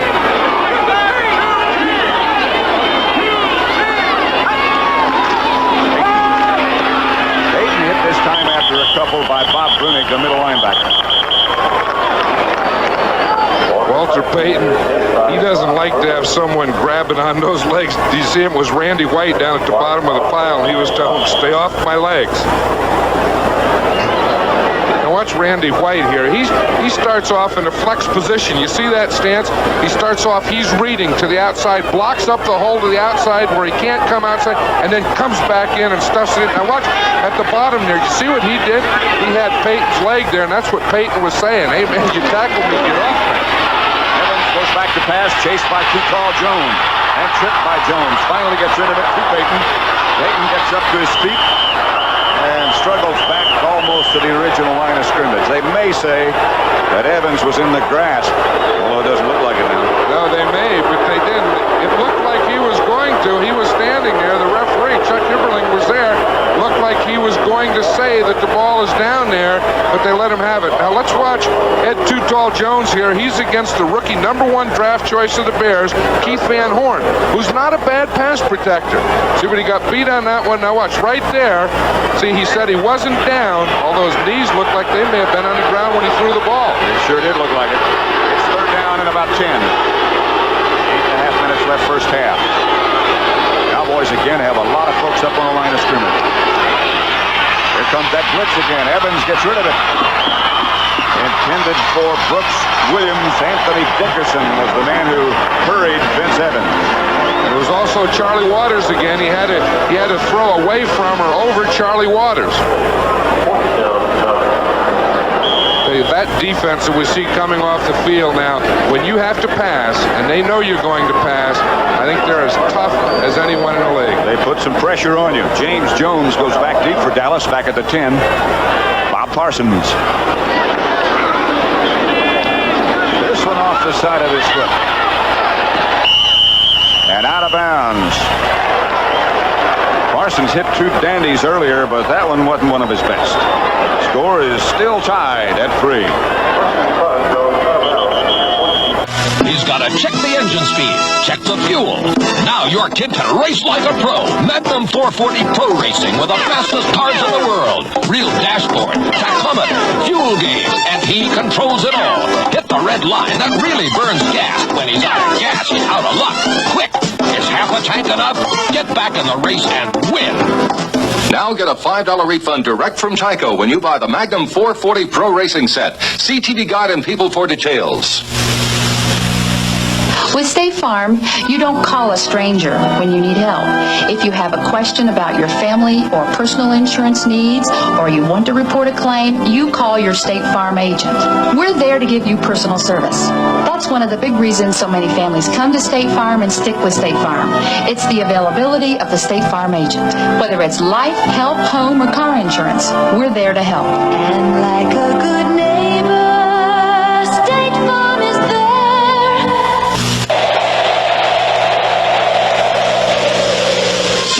Now through the National Championship, NCAA basketball on CBS Sports. Hope you had a good Thanksgiving Day. 3-3 in Dallas between the Bears and the Cowboys. Pat Summerall with John Madden. 8:15 left first half. There is Dorsett looking for some room and not finding much. A couple of yards is all. Mike Singletary again made the initial contact. You know, and that's the thing that the Bears wanted to do, is try and contain or control Tony Dorsett on the first down so that they could give them their different type defenses on second and third down. And they're doing a good job so far, and that's why the score is 3-3. Tom Landry, who has gone back to calling the plays himself, shuttling wide receivers with tight ends to get the message to Danny White. Passing down, Springs comes out of the backfield. White chased by Hampton, looking and throwing back across the field for Cosby. Cosby had made an adjustment, but it wasn't the right one. Gary Campbell was the nearest Bear to him. You know, what happened. He was trying to throw the ball to Ron Springs. Someone grabbed Ron Springs on the line of scrimmage. Danny White couldn't throw it to him, so he had to scramble and try and find something downfield. Cowboys look flat, and the Bears are playing well.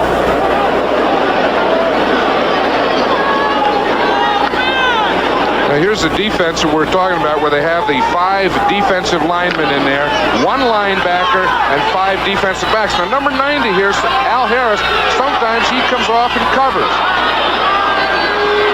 Shift over. Page in front of the center. Now Springs in motion. The heat was on White. He's going to take off. Danny White is rocked. He is really popped. The ball is loose. Still loose. And the Bears come up with it. White is down. Danny White was really hit, and he's still down on his back.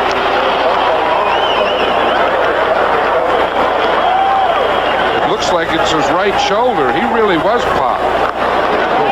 Doug Plank, by the way, made the recovery for the Bears.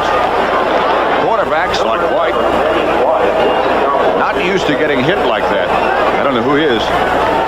No, they're not, and you usually try and, not have them run, or if they do run, get to the outside. Danny White couldn't do that. Now watch, he sees he has the hole up the middle. He has to run and or escape up the middle. Now he has a little outside there. He stumbled there. See, he couldn't get to the sidelines. He's looking at the sidelines. Now look at that shot that he takes. It's not the first one. It's not the one from Al Harris. It was the second shot that he took on his right shoulder. It was by Doug Plank, it looks like. See if we can see it here.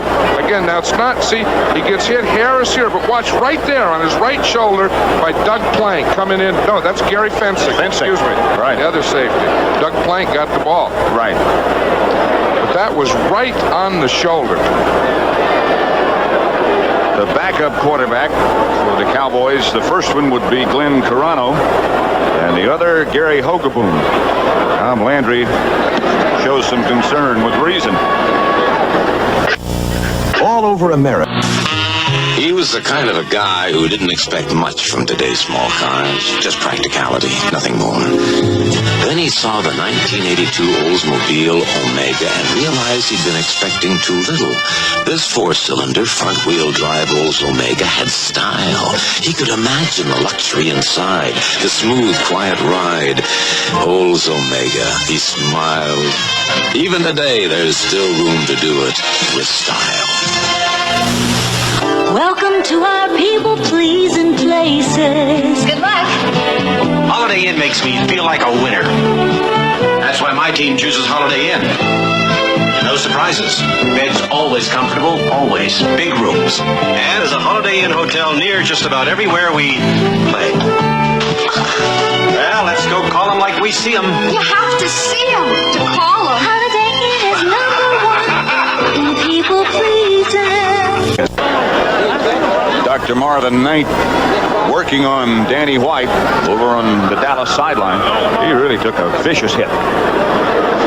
Looks like he's reaching up underneath the shoulder pads to check that right shoulder, and we'll see what happens. See, the first hit wasn't there. It was the second one by Gary Fensick that caught his right shoulder. Watch it right here. Now we see Al Harris there. Now watch right there, right on the shoulder, and that was the one that got Danny White, and that's what they're checking now. And that, of course, is his throwing arm or shoulder. First down, Chicago. Dallas 41. Walter, Payton, and Suey. Evans going right to work. Evans rifles down the sideline. Pass complete to Ricky Watts. He is hit by Dennis Thurman, and Watts is down. Ricky Watts rocked by Dennis Thurman. I'll tell you, the hitting in this game has really been ferocious this first half. These receivers, every time they're taking it, we see Ricky Watts get it right here. Now watch, he's up in the air again. No protection. He gets that one right from behind and then has to hit the ground. And I think they ruled that incomplete. That wasn't a completion. So bring that back. It'll be 2nd and 10. We saw that happen to Ricky Watts. Incomplete. There was no possession when the receiver hit the ground. 2nd down. Exactly right, John. Watts is up now, and he got up. I started to say he got up steadily. But he didn't, did he? He's still not steady. I'll tell you, that's one of those things where they get it both ways. They get it in the back when they're up in the air, and then they get another jolt when they hit the ground. This artificial turf is very, very hard. Now watch here. See, he's up in the air. He has possession when he's in the air. See, now he takes that hit. Now watch the impact when he hits the ground there. Oof. See, and he didn't have control when both feet hit the ground. That was a tough but legal hit. Meantime, they were still working on Danny White over on the Dallas bench. See, he has those rib pads on, that flak rib protection. But again, it's his shoulder. It's not the ribs. There's Watts. It'll be second and down. Second and 10, rather. They ruled he didn't have possession. Evans again, and here come the Cowboys on that rush. Evans fires down the middle. This one, Mike downs the defender, and Brooks Williams comes down with the football. That one is complete. Neil Armstrong was telling us that he wanted to get Brooks Williams into the game more, a little more speed, maybe a little better pass receiver than Robin Earl. See him. See, he's the tight end on the left here. See, he gets his escape, and then again there was a big blitz. He had to get rid of the ball. Evans did, but watch those hands. Now that's something. The way Brooks Williams came back and just put those hands out on that ball. It's first down Chicago at the Dallas 28. All even at 3. To Peyton. Peyton cutting back to the middle, still on his feet. Down inside the 25 to about the 23. Charlie Waters made the stop along with Bob Brunick. That'll give Walter Payton over 100 yards rushing in this first half. He's been something, and now the Bears are into good mixture. They're running, they're passing, and they have this Cowboy defense a little off balance. Danny White checking that shoulder out, trying to loosen it up over on the sideline. Two tight ends for the Bears now. Earl on the right. Nice Cobb on the left. The pitch is back to Peyton again. Walter Payton down near the 20 and struggling for more yards. I'm sure that Walter Payton has been more than half of this Bear offense today. I'm sure he's carried the ball more than half the time. That was his 17th carry. He has 108 yards, and he's been the whole rushing offense. Suey's carried the ball twice. You know, Pat, there's a report up on the scoreboard there that says that Danny White has bruised ribs. It looked like his shoulder, but on the scoreboard it said that he has bruised ribs. 3rd and 2. Peyton again. Dutton back there to hit him first, and the rest of the Cowboys arrive on the scene in time to knock him backwards. And the Bears will try for the field goal. Randy White was there to help out quickly. Now, the report that we have from the sideline on Danny White is he has a bruised chest wall.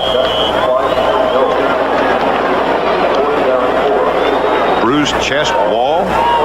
Right, but he was throwing the ball, so he looks like he's trying to get it loose or keep it loose. Bob Avellini. Ravetto from 40 yards out. He's already hit one from 44. Avellini holding. Ravetto pulls this one, and it's wide to the left, no good. And so the score remains Dallas 3 and Chicago 3. 4 minutes, 9 seconds left to play in the first half at Texas Stadium.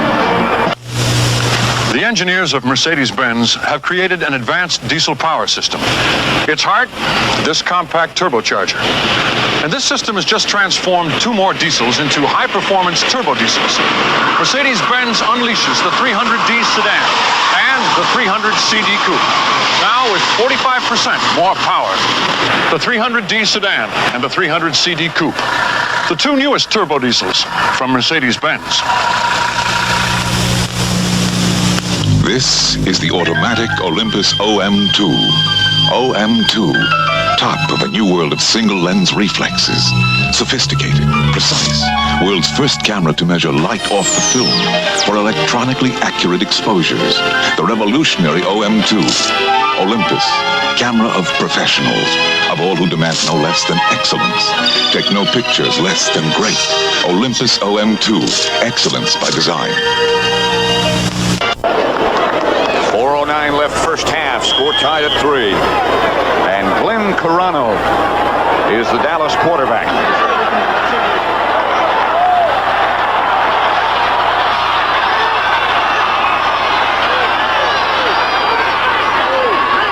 Double tight end setup for the Cowboys. Carano gets to Dorsett straight ahead, stopped by Doug Blank. Carano, the backup Dallas quarterback, is from Nevada, Las Vegas. 6'3", 200 pounds, and they think he has a fine future. Been around 5 years as a backup. Sometimes he doesn't have a bad present. Remember, we saw him in preseason, and this Cowboy team won't go down an awful lot with Glenn Carano in there. Long setback. There's Carano throwing behind Jay Salvi, almost picked off by Gary Fensick, but incomplete. I'll tell you one thing, this Chicago Bear defense is really active. They're just swarming the ball. The line is rushing. The linebackers are filling holes. The secondary is all over the field. You know, this will be a little tough thing for Glenn Carano. With the short week, I'm sure that he didn't get as much practice as Danny White did. And look what Alan Page did to him on that last play. He welcomed him to this game.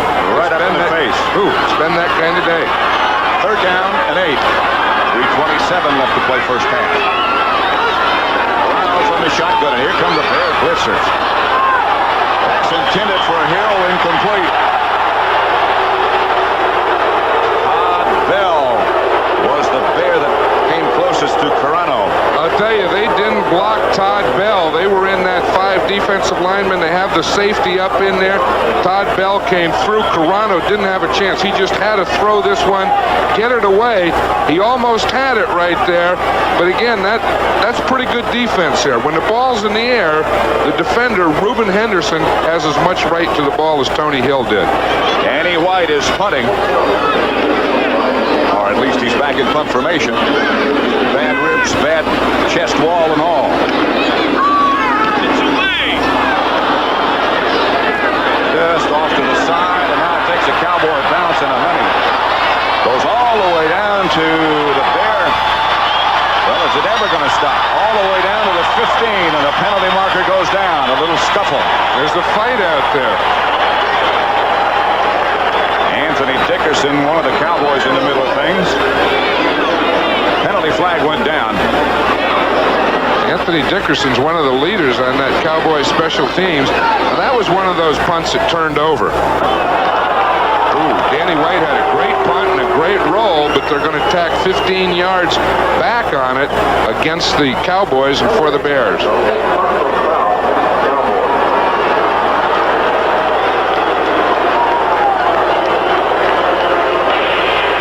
Unnecessary roughness, number 55, after the play, first down. 55 is Danny Spradlin. Let's see if we can find out where it happened. We'll see him. He's right down here at the bottom of the picture. You see he gets blocked there. In fact, he goes down. He must not have liked that. And let's see what he does. He has to do something now. Hasn't done anything yet. Evans outside Watts. Watts, the ball comes loose. Mike Downs gets it for Dallas at the Bear 40.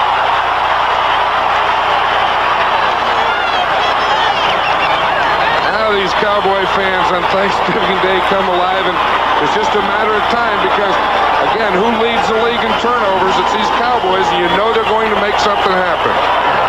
Up until now, it's been a very quiet first half in terms of the crowd. And a lot of hard hitting. Carano is still the quarterback. You know, it's really been a quiet Dallas offense. It hasn't been a quiet Dallas defense. Both of these defenses have been very crisp and sharp and hard hitting. The offenses, especially the Dallas offense, really hasn't gotten in gear. Carano has Dorsett now moving back with Ron Springs. Carano will throw on first down if he has time, and does. And throws low, intended for Drew Pearson, who took it on one hop. Carano's trying to get loose there. You know, that again, you don't have that relaxation, that freedom of movement in your arm when you come off the bench. And he really doesn't want to throw on those second and third downs because he's getting that ferocious blitz from the Bear defense. So they opted to try a first down pass. Time remaining first half, 2:52. Bears not showing blitz this time. Second and 10. Hand off Dorsett. Dorsett very nearly gets down to a first down. Tackled by Gary Finsick. Dorsett is rather slow getting up. Some good blocking off that right side by the right guard, Kurt Peterson, and the right tackle, Jim Cooper. Probably the most two underrated players on this team. Peterson looks like a guard, doesn't he? He looks like one. He fills out that jersey and that uniform pretty good. We were checking him out yesterday in the locker room. He's a man. Third down 2. Dorsett swings back deep. 3 tight ends for Dallas this time. Salvi was the man in motion. Busted play. Arano struggling to try to get a first down. He's about a yard shy, looks like, as Al Harris leads the Bear defense and throws him backwards.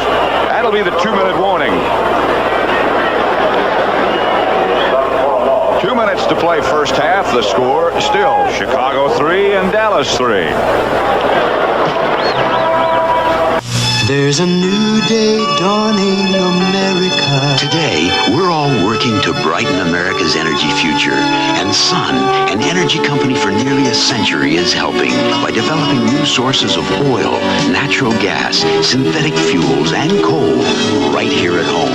America, America, Sun is helping to make a new day. Sun, a lot of energy under one name.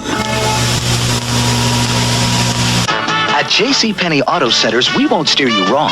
We will steer you to the amazing JCPenney Mileage Maker XP All-Season Steel-Belted Radial for great traction in any road conditions. And right now, save $40 to $100 on a set of 4.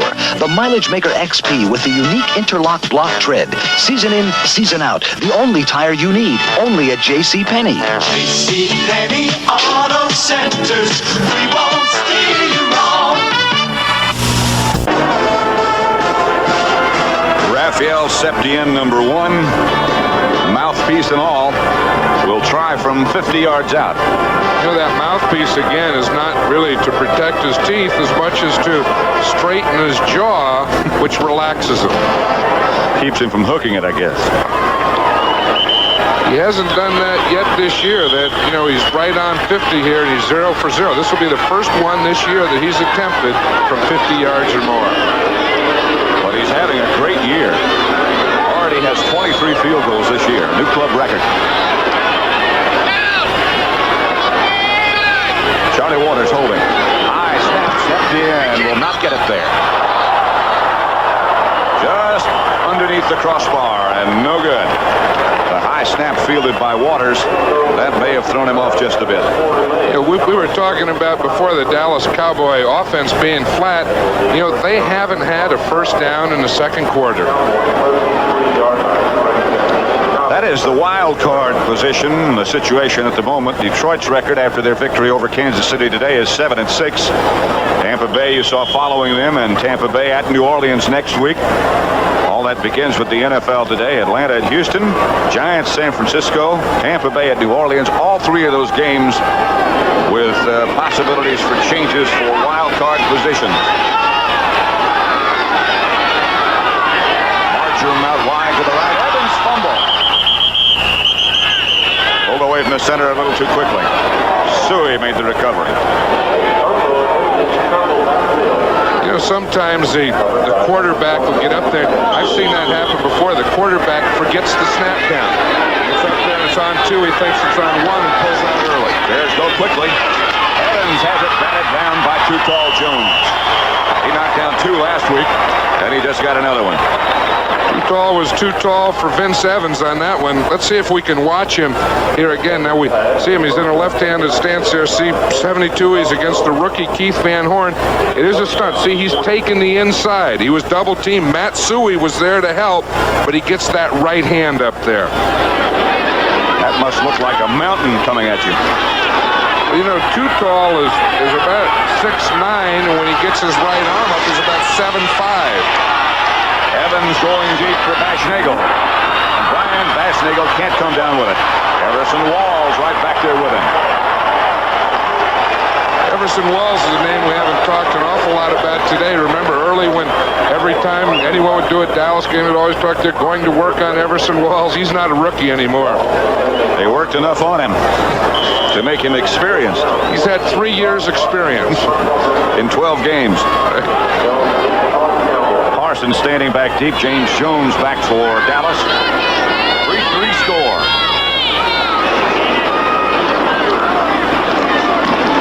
Parsons gets off a good high kick this time. Jones fields it. Bears down there quickly. Jones almost broke it. He gets out to the 40. He is upset with himself.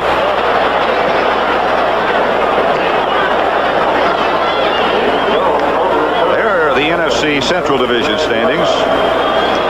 Detroit won today. Just a half game behind Minnesota now. And the NFL today, don't forget, Green Bay Packers at Minnesota. That will be the first game in the upper Midwestern portion of the country. The upper Midwest, that's a new word, huh? Where the Packers come from. Low snap. Around from the shotgun. Fires Tony Hill. Good throw that time. First down Dallas. Reuben Henderson, the defender. That's the first down that the Cowboys have had this quarter. We watched Tony Hill here. He's working on Reuben Henderson. He gave him a move to the inside and then ran to the out. Henderson didn't really take the move to the inside as much as just hold or stop, and that was enough for Tony Hill to beat him to the sideline. First down Dallas at the Bear 44. 1:08 left to play first half.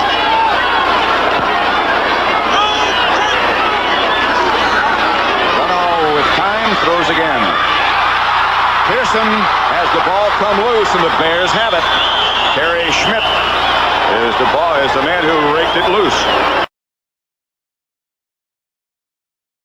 This is really something. We've probably seen more tough hits in the secondary than we've seen all year in this game. I mean, this is when look at Tom Landry. He's saying, "What's going on here? We have to hold on to that football." We finally get a first down. We finally get our second one. Now watch here. He has possession of the ball, and boom, the ball is just knocked out. Oh, and look at the hit that he takes by Doug Plank after he fumbles the ball. That's 2 hard hits. 2 hard hits that Pearson has taken. Here's Evans on first down. They have Watts down the middle. Pass is picked off. Steve Wilson has it. He just took it away from Watts. I'll tell you, the score is 3-3. It doesn't look like either one of these offensive teams will want to keep the ball. Now, this was not Vince Evans' interception. This one is Ricky Watts's. I mean, he throws the ball. Vince Evans throws the ball as well as you can here. We see Ricky Watts start to the inside. He's man-to-man on Steve Wilson. He gets the ball out there. It was a little out in front, tipped it with his left hand, went right back behind him, and Steve Wilson took it off his back. So very quickly, the Cowboys have the ball back. 1st and 10 from their own 48. There's Wilson over on the sideline. Arano operating out of the shotgun with 52 seconds left to play in the first half. Springs in motion. From the Bears with the rush. Arano for Butch Johnson. Butch has it. Out of bounds at the Bear 25. Taken out by Todd Bell. Good catch. Todd Bell really had pretty good position on that play, Pat, and he couldn't believe that he was beaten. I tell you, Butch Johnson just got a little extra step there. You talk about a guy that has excitement, that's Butch Johnson. I think he really adds a lot to this Cowboy team. Watch Carano there. He's watching Johnson all the way. Watch Todd Bell here. He has good position. He goes for the ball, and he still can't figure out how Butch Johnson came up with it. 45 seconds left to play first half. Cowboys move to the shotgun. Carano will throw without doubt again on first down. There's blitz. Carano throws and throws it away in the direction of Tony Hill. Incomplete. Reuben Henderson back there with Hill. Butch Johnson is complaining to the official that he was hit after after that 5-yard area. Look at this, in this first half, we've had 4 turnovers already, and that's why we only have 6 points. 2 field goals. One by Septien, one by Rivetto. That's been all the scoring. 40 seconds left on the scoreboard clock now. Second down, Dallas. At the Bear 25.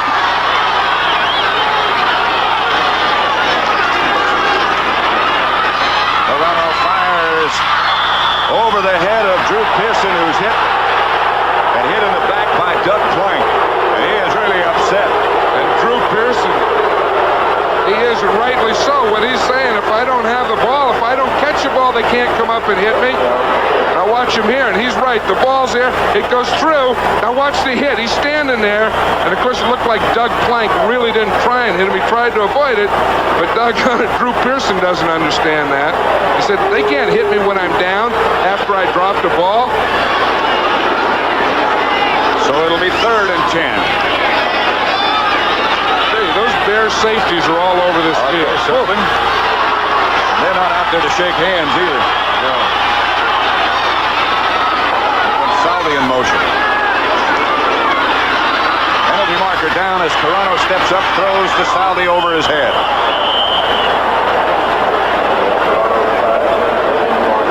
Bruce Heron was covering Jay Salvi. You see the penalty markers against Dallas. Take this one or refuse it? I think that they're in Raphael Septien's range anyway. I would refuse the penalty. Illegal shift, offense, 2 men moving, refused, 4th down. I don't think you ever give a team like Dallas another shot at you. I think you refuse it, let them kick it. Here comes Charlie Waters out. 30 seconds left on the scoreboard clock. Septien being a little closer this time will be 43 yards out.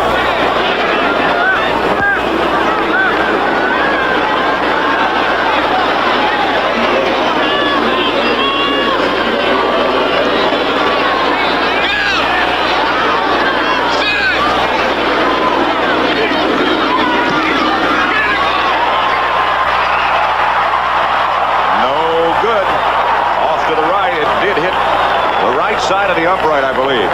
Hey, that's about as close as you can come without being good. That was very close.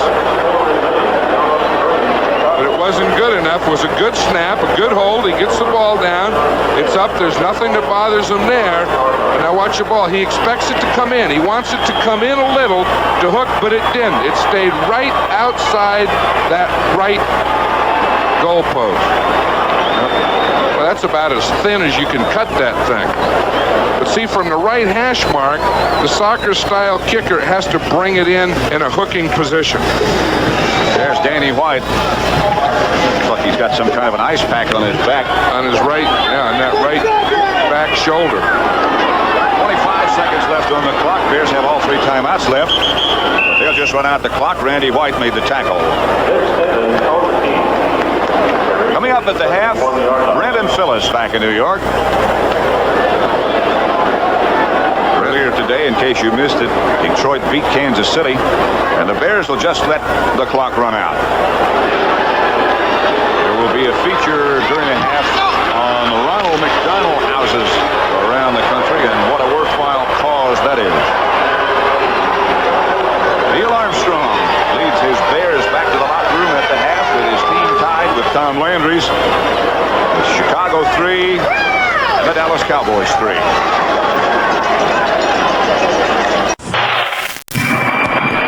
Stuttgart, West Germany. A very special Mercedes-Benz is coming home to the Mercedes test track. This 1968 diesel from Oregon has been driven over 1 million miles. And after 12 years of careful maintenance, a couple of engine overhauls, and a little luck, this million-mile Mercedes-Benz diesel can still hold its own with these new Mercedes-Benz diesels. Mercedes-Benz, engineered like no other car in the world. How's the trip? Great, very good. Good. Oh, no, not again. Wait, my stroke. Hey, look at that guy. Wait. Wow, he caught that jet. Hey, this game fair. Boy, Mr. Sears, you were really flying. Had to. Nobody's taking off with my Stros. From one beer lover to another Stros. Touch. Now Canon gives it a new meaning with the One Touch, the Canon NP120 copier. There isn't even a power switch. Just touch and copying begins instantly. You get 12 copies a minute on plain paper, without wasted time or energy. The low-cost Canon NP120, the One Touch. Turning it off is even simpler. No touch. Call toll-free for information or contact your Canon dealer. Welcome back to New York, and again from Phyllis and myself and everybody at CBS Sports, a very happy Thanksgiving. And Phyllis, on this special day, we have a special treat for everybody. Oh, Brett, we certainly do. Thanksgiving is a special day when people show their care and affection for others. Right now, such a story is taking place live in Philadelphia. So let's go to the newest member of our CBS Sports staff, Sandy Hill in Philadelphia. Sandy? Thank you, Phyllis. You know, for most of us, it is very difficult to separate a holiday such as Thanksgiving from home and family. It seems as set as a fine sculpture. But sometimes that just doesn't work out, particularly when there is a serious illness in the family, and it would not have worked out for many of the people that you see here with me today. Bob Knight and his son David are not from Philadelphia, but they have to be here because David is 4 years old and he has leukemia. He has to have access to the doctors at Philadelphia Hospital. The Fenimores are from Maine, and they too have to have access to those doctors because of their 4-month-old son Jordan. So in effect, what's been created here is a new kind of family, a new kind of home. And it really would not have been possible without the efforts of the Philadelphia Eagles, which is why you also see in attendance here Herman Edwards, Tony Franklin, and Charlie Johnson. Now, as a bit of history for all of you, in 1971, the daughter of then Philadelphia Eagle, Fred Hill, was suffering from leukemia, but Fred chose to look beyond his own personal pain and try to do something for others who were sharing that kind of crisis. He got the support of his club, the Philadelphia Eagles, and the result was this house, the Ronald McDonald House. But this was just the beginning, because the National Football League got behind Fred's idea as well, and you might say it launched what has become its most successful expansion program.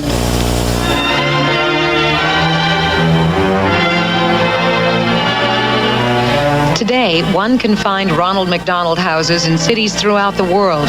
There are some 30 in all, single-family homes or convents or old rooming houses converted to serve the needs of families whose children are suffering from serious illnesses to ease both their financial and emotional burdens. My wife and I had a leukemia child.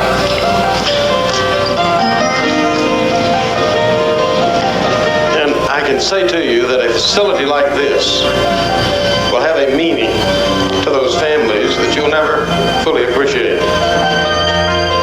Many families have to travel great distances to get the kind of medical treatment their children need. Until these houses became available, many of them wound up in an often lonely hotel room.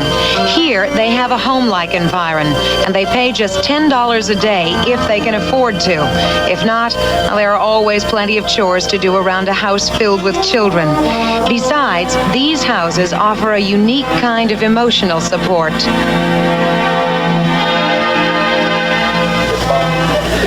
Since the first house opened here in Philadelphia in 1974, some 50,000 people have taken advantage of it. One of them is Barbara Dye, whose 6-year-old son is in the hospital even now. And Barbara, as a parent, how important is the emotional support that you get from other parents who are going through similar crises? It's very important for us parents to be here and talk to each other about our problems.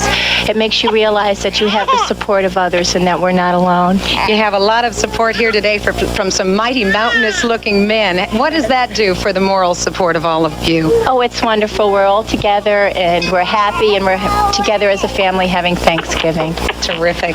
Well, also over here, an eagle that has not been introduced as yet, Bill Berge, who has been involved in this project since you came to Philadelphia in 1974. Why do you choose to spend Thanksgiving here? Well, first of all, we're very proud of our Eagles Fly for Leukemia campaign. We just believe that this is really what it's all about. People helping people, enjoying people, and when families can't be together on a Thanksgiving day, and their families are split, what better way than just to get together and, share one another, love one another, enjoy one another. And like I said, Sandy, this is what life is all about right here. People enjoying people. Well, I know the little lady who's, the turkey, my goodness. Amy, I know you're a big Eagles fan. You must be glad to be sitting next to this fellow today. Yeah, it's great. I'd rather be here than at home. Fantastic. Let's go for that turkey then. It looks real good, gentlemen. It's good you could be here and join us. Well, it's always thankful on Thanksgiving because it is a day of thanks, and it's even more humbling to me to come to a place of this nature and to be grateful for being around people that are not so fortunate as myself. Well, we are about ready to indulge in all of this wonderful food, but before we do, from all of us here to all of you there, Happy Thanksgiving! Oh, that is so marvelous. The parents, the kids, the staff of the Ronald McDonald House, Bill Berge, and all the guys from the Eagles. Good job, Sandy. Great. It was nice to have Sandy join CBS. Always nice to have nice folks coming to this network. We have another new addition, Billy Packer. College basketball starts on Saturday. Back with Billy and that story as the NFL Today continues on CBS after these messages from your local stations. Saturday, when a Georgia boy falls for a New York lady, he's as welcome in her heart as he is in his new neighborhood. John Schneider builds a dream house Saturday. This is CBS. The country that just built the world's fastest train also builds the world's best-selling front-wheel drive car, Renault Le Car. From the French, who can give you comfort at 230 miles per hour, comes this extraordinary car with a most extraordinary price, under $5,000. So why drive an ordinary car when you can have exceptional ride, handling, and interior room for under $5,000? Le Car by Renault, where great engineering lives in great design, at Renault and American Motors dealers. Mom, we got a present for you. When you get home. Let's go. You can install the Stanley do-it-yourself garage door opener in about 4 hours. Everything comes in the box. Just assemble it, put it up, and plug it in. Surprise. The Stanley do-it-yourself garage door opener. It's a very nice thing to do for somebody else. He did it so fast. We want to help you do things right. Available for holiday gift giving at Builder's Emporium. Wang announces the most important step in managing information since the computer, WangNet. WangNet is the electronic connection that gives anyone in your office any kind of information they need instantly by linking together every conceivable kind of office equipment, no matter who makes it. WangNet links you to floors below or satellites above, using just half its capacity, leaving room, of course, for Wang's next breakthrough in office automation. Jim Hill Sports Highlights 11 tonight. College basketball moves to CBS on Saturday. Most of you will watch Arkansas, Michigan. The rest of the country will see San Francisco, Georgia before the year is over. Everybody's going to hear from our expert, Billy Packer. Billy, it's so nice to have you on the CBS Sports staff. And you brought along a novel idea, a poll, a basketball poll. Just what the world needs, Billy, another poll. Well, I think that we don't need another poll, but I think that it's very important for the fans around the country to get an opportunity to meet some of the guys that are going to do the decision process for us this year. We're going to have some outstanding coaches who we have selected around the country, and you'll see them right here. We've broken the nation down just like the NCAA tournament will be broken down. All the conferences represented. There you've got a guy like Jimmy Valvano in the East, the Italian. He voted for St. John's in the 10 because he wanted an Italian coach. The Mid-East, Judd Heathcote, former national champion coach at Michigan State. Ought to really be fun to fool around with there. Eddie Sutton will be the coach in our opening ball game down in Arkansas. Outstanding. Of course, Ray Meyer of DePaul. Jerry Pym voted for North Carolina. He said, heck, they knocked me out of the NCAA last year. Might as well put them on the top. Billy, what did the coaches come through a preseason poll? Have you got that you can show everybody? Well, we do have a preseason poll that we can go, and unlike just about everybody else, they went right along with North Carolina on top, UCLA number 2. But I'll be honest with you, I wouldn't want to open up with that club number 3, Louisville. They've got everybody back from a couple of years ago, and you can see that breakdown. Kentucky right in there 4, and Georgetown. It's going to be an outstanding year for college basketball, and that number 10 team, Minnesota, is going to be out of sight also. Billy, have veto power over these these coaches if you want to juggle a couple of these? Well, we can't juggle it all, but Brent, we can go back after them, and we want the fans to get involved with this too. If they don't like what they see, come on after us, because we'll go after these coaches. They'll be on, and we can take a shot at them. All right. So nice to have you at CBS. Oh, and you'll be in the Michigan-Arkansas game on Saturday, right? Oh, that's terrific. We have another of our colleagues who is down at the sidelines, down in Texas, and that would be Irv Cross. Billy Packer says, hey, Irv Cross is in great shape. He could play basketball. Didn't mention football. Let's come back and talk to Irv. At Northwestern? There's Irv down on the sideline now. Irv, what about the second half? The Chicago Bears are doing pretty well. I tell you, Brent, the Chicago Bears are really for real. I talked to the coaching staff before the game started, and they said, this might sound crazy, but we feel we can beat the Dallas Cowboys, provided we can make yardage on first down and get them in a situation where they have to be concerned about run or pass. Of course, Walter Payton is playing extremely well, and of course, young Singletary, a middle linebacker, is having a whale of a game. Danny White, by the way, hit in the back, deep bruise. They're x-raying right now to see how bad it is. Brent? All right, Irv, thank you so much. And the NFL Today continues on CBS with the second half in just a moment.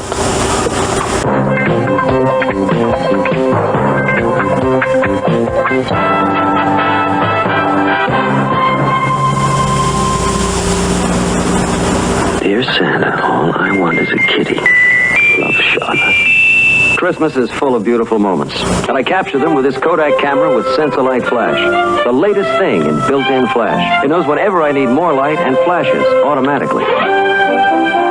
So whenever you want to capture magic moments, count on Sensolite Flash. He's beautiful. Sensolite Flash, only from Kodak, America's storyteller. Throughout history, we've created sounds to call out over vast distances. Now, Zenith System 3 introduces the only television that's also a telephone. With advanced space phone, you can take or make calls anywhere in the world, right through your set. Hello, London speaking. No other TV set can make that call. System 3 from Zenith. The quality goes in before the name goes on. Denny's creates our ultimate omelet. We cut and chop and slice and mince and dice and grill and crack and stir and mix and melt and pour and stuff and top and serve. All for the special price this month of only $2.79. Our ultimate omelet, only at Denny's, where you'll like our prices and you'll love our food. On behalf of all of us at CBS Sports, on a day when our nation should be indeed giving Thanksgiving, happy Thanksgiving to all of you from all of us at CBS Sports. John, the bird. Happy Thanksgiving. Happy Thanksgiving. Happy Thanksgiving. Good turkey.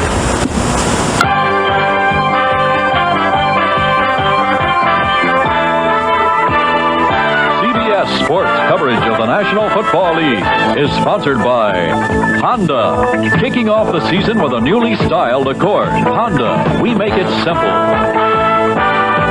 Hager, slacks and separates that make you feel as good as you look. And by Allstate, we insure your home, your car, your health, your business, and your life. You're in good hands with Allstate.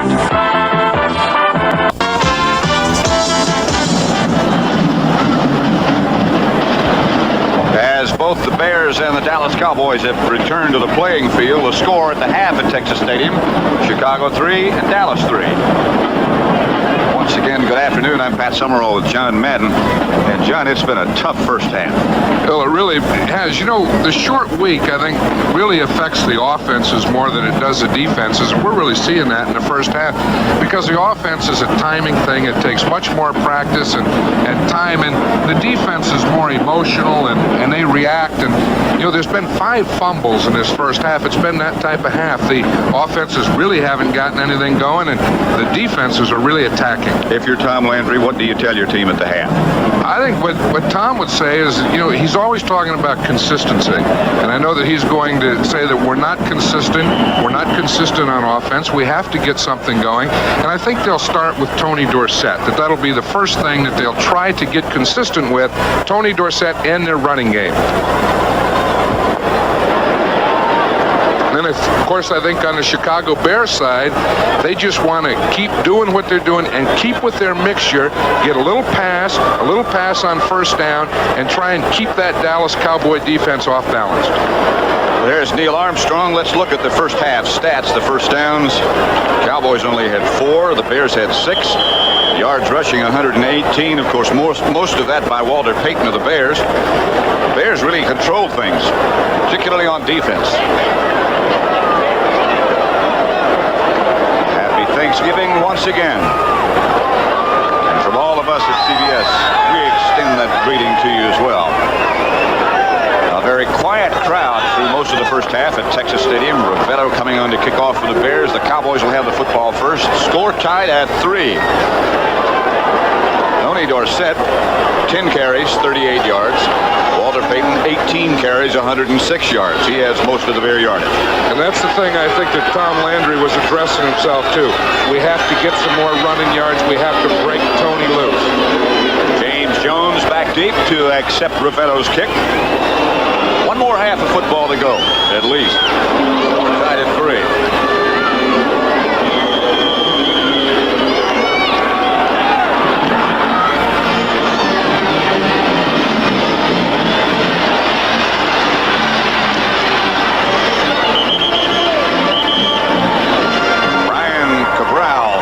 First Bear down to make the tackle at about the 26-yard line.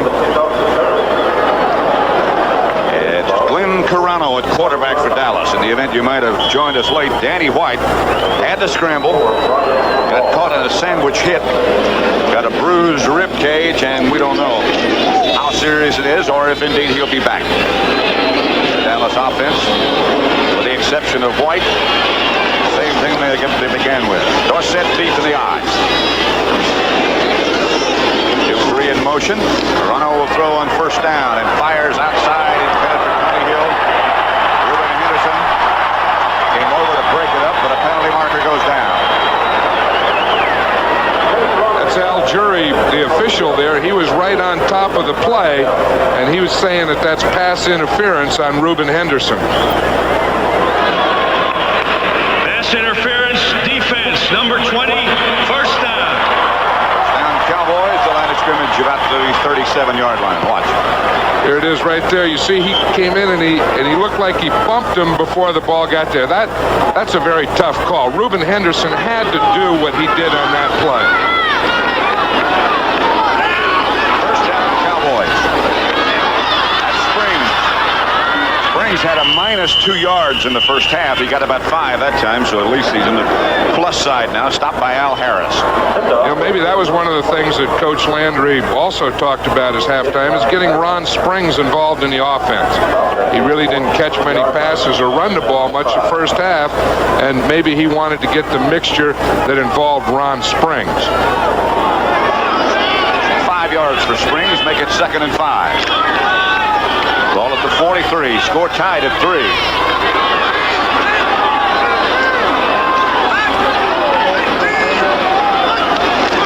Here's Dorsett. Al Harris made the tackle.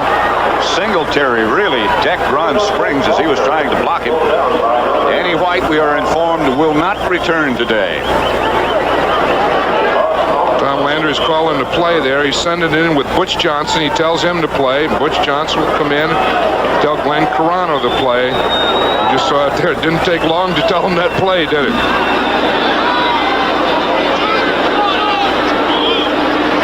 A lot of pressure on Glenn Carano. Score tied at 3. Cowboys tied with Philadelphia for the lead in the NFC East. 3rd and 7. Here comes the Bear blitz. Carano goes down. The ball's on the ground. Cowboys fall on it. Doug Plank came in to hit Glenn Carano. I tell you, there's a lot of pressure on Glenn Carano in a lot of ways. This guy here, Doug Plank, just caused it. He comes from the right side. Now look from the right of your screen.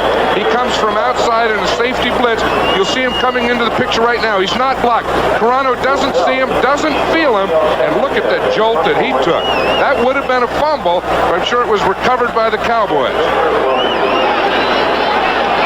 Raphael Septien is in to punt.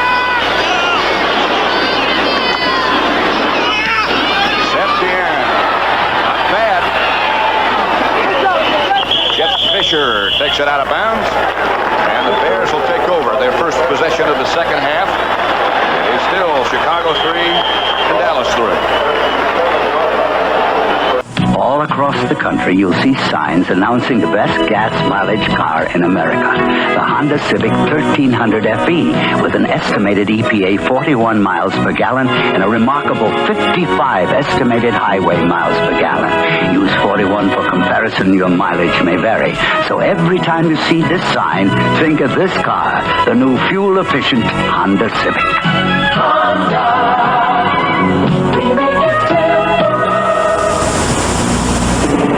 Believe it or not, if 9 out of 10 of these homes burn down, there's no guarantee they'll be totally rebuilt. Because rebuilding costs are rising so fast, even inflation protection may not cover a home fully. But now, Allstate's got the brand new home replacement guarantee. Get it and get your home built back just like it was, even if rebuilding costs more than you're covered for. Ask your Allstate agent about the new home replacement guarantee. For ideas that make good sense today, you're in good hands with Allstate. Saturday on an all-new Walt Disney, Mary Braden's the new manager of Cherokee Station with a daughter, a friend, and the courage to make it on her own. Louis L'Amour's The Cherokee Trail. Raphael Septien in the background back there. Just punted. There he is, number 1. Danny White out with that injury to his rib cage, chest wall. 33-yard kick by Raphael Septien. Vince Evans still the Bear quarterback.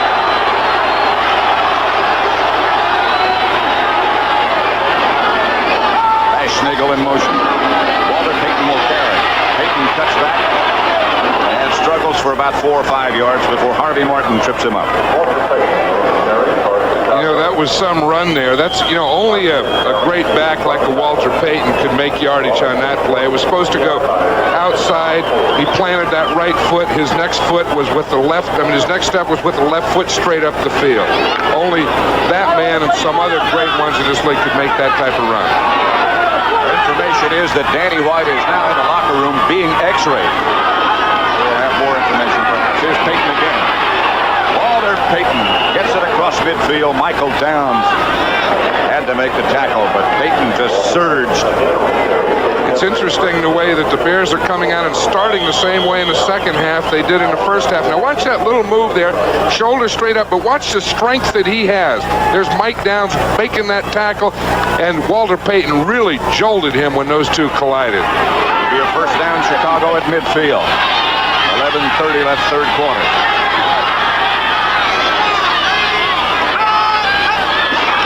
Payton again.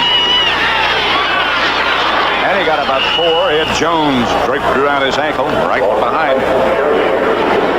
Right side of that offensive line, Emmanuel Sanders, the key blocker on that last one. They're using Walter Payton, to run those inside runs. His longest rush has been 25 yards. We see here, he really hasn't broken a long one today, nor has he all year. He got 4 on that last one. They get 2nd and 6. Marjoram wide to the right. Bashnigal to the left.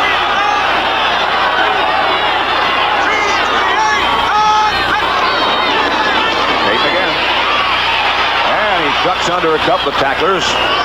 Charlie Waters made the tackle. Everson Walls had a shot at him in the backfield, and Payton just skipped away from him. What they did is they took Danny White into the locker room, and they x-ray him. They have x-ray machines. See, he's in there right now.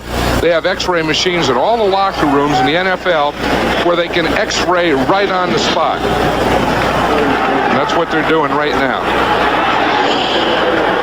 We'll keep you up to date on what the word is with Danny White. 3rd and 4. Evans gives to Suey on the draw, and he's very close to a first down. Ed Jones made the tackle. I think that's only about the second time that Matt Suey's had the ball today. But again, that'll be part of the mixture. They want to give the ball to Matt Suey as a changeup off of Walter Payton. And of course, maybe after they get a first down, they may start mixing in some pass here. It'll be a 4th down.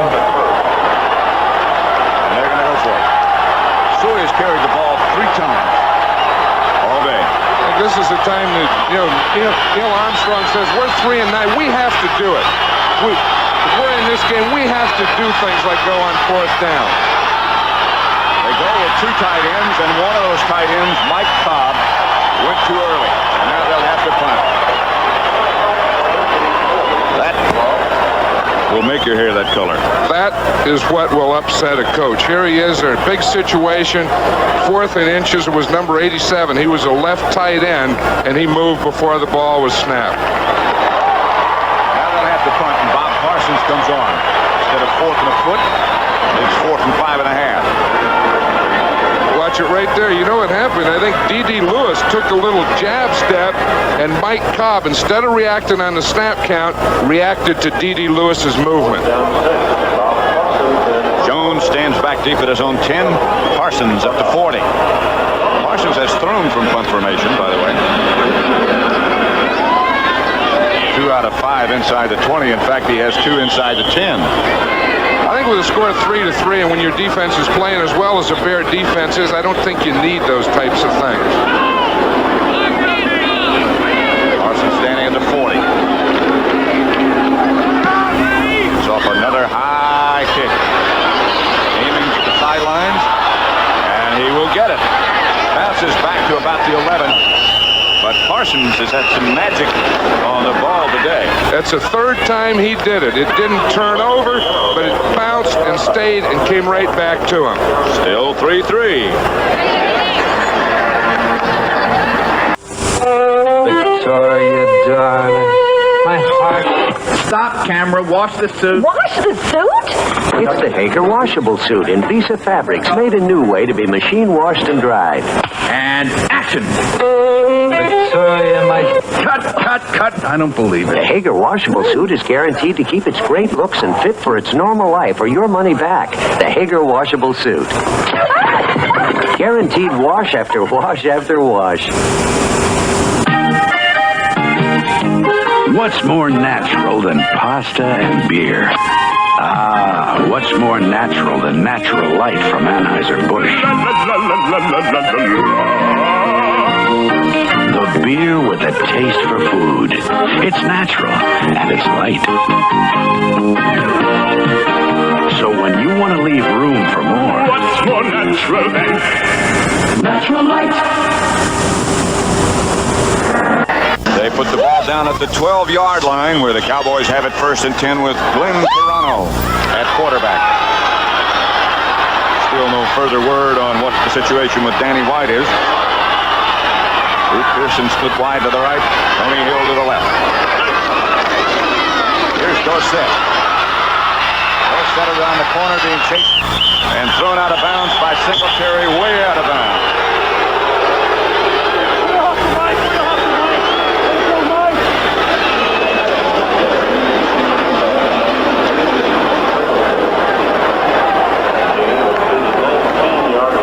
Just again, we'll see Dan Hampton now. He's the defensive end on the side that they're coming to see, and they start out, and he gets blocked by the right guard on that play. Herb Scott, the pulling guard from the left side, and it got his hands down so that Dorsett was able to make that bounce and that jump around the end. Now he's out of bounds there. You have to stop tackling him. There's Dorsett going the other way. Dorsett may have the first outside the 20. Gary Campbell made the hit. It is a Dallas first down. Tom Landry, he's going to send in Ron Springs with a play now, and I'm sure that's part of his plan, is in this second half is to establish Tony Dorsett. There is the Bear punter, Bob Parsons. Hot day. That's why he's smiling. First down, Dallas at their own 23. 8:29 left in the 3rd period. The score tied at 3-all. Dorsett again. There he goes. Almost broke it. Otis Wilson made the stop. Dorsett out to the 30. This Bear defense is very active. They rely on their 2 safeties, Fensick and Plank, to make a lot of tackles. And we were talking earlier about Tony Dorsett. Maybe in the first half he won't get as much, but in that second half, when you start to wear that defense down a little, that's when he may get his yards. Of course, Walter Payton already has his. Yeah, an outstanding first half. Here's Dorsett, 14 for 54 now.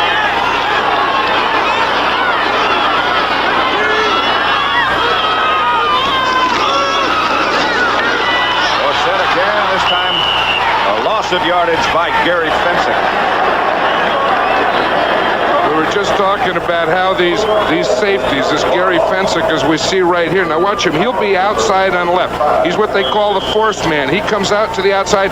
Don't let Dorsett bounce out. He not only didn't let Dorsett bounce out, but he made a great tackle. That's a formed tackle. Watch him. You see he's coming out to the outside. Just wrap around those knees. That's where you have to tackle Tony Dorsett. 3rd and 7. Running now, just over 7 minutes left to play first quarter. 3 wide receivers as Toronto goes back in the shotgun. Takes the snap. Toronto throws incomplete to Drew Pearson as he is cut down again. Reuben Henderson back there with him. I'll tell you, that Chicago Bears secondary has been all over that field hitting today. Now watch this. Watch Fensick is zeroing in on Drew Pearson there. They had him inside out, and it looked like Drew saw Fensick coming. He did take a look. Here's Raphael Septien's second career punt coming up.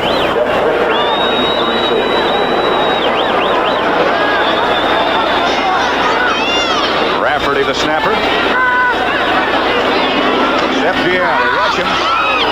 Almost got Septien, and he goes down, but no flag is dropped.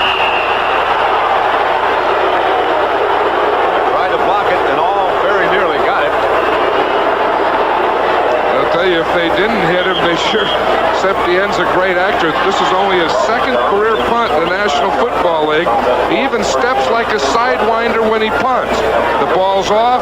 He wasn't touched. He went down and fell on someone. Bruce Herron was close to him, but didn't touch him. There's a new Starlet here on Broadway.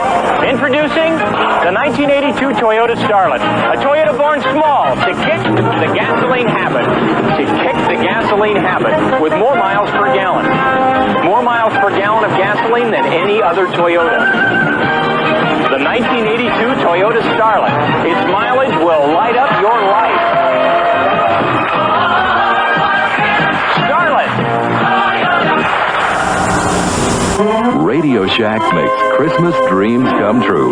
Whether it's on the track or off or on maneuvers, your kids control all the action with our incredible radio control toys. With an easy-to-operate transmitter, drive a race car, put a motorcycle through its paces, or even control a robot. Excitement for kids and grown-ups, too. 11 different fun-filled radio-controlled action toys priced $11.95 to $69.95. Only at Radio Shack, your Christmas electronics store. Monday, Private Benjamin's socialite parents try to get Judy booted out of camp. Then Nan's counseling session leaves Brentwood feeling under par on the two of us right after Private Benjamin. CSB.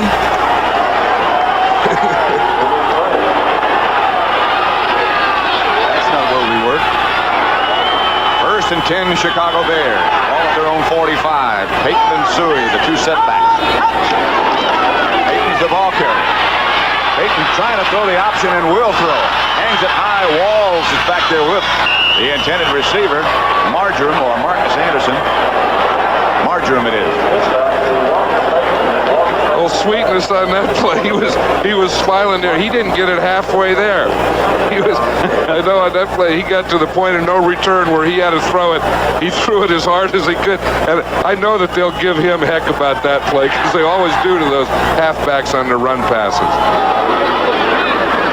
But if you run like Walter Payton, you don't have to be able to throw it, and you don't have to apologize. No, you can't. You just smile.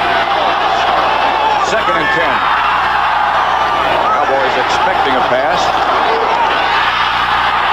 Harvey Martin. Pass is picked off by Tall Jones. Dallas ball.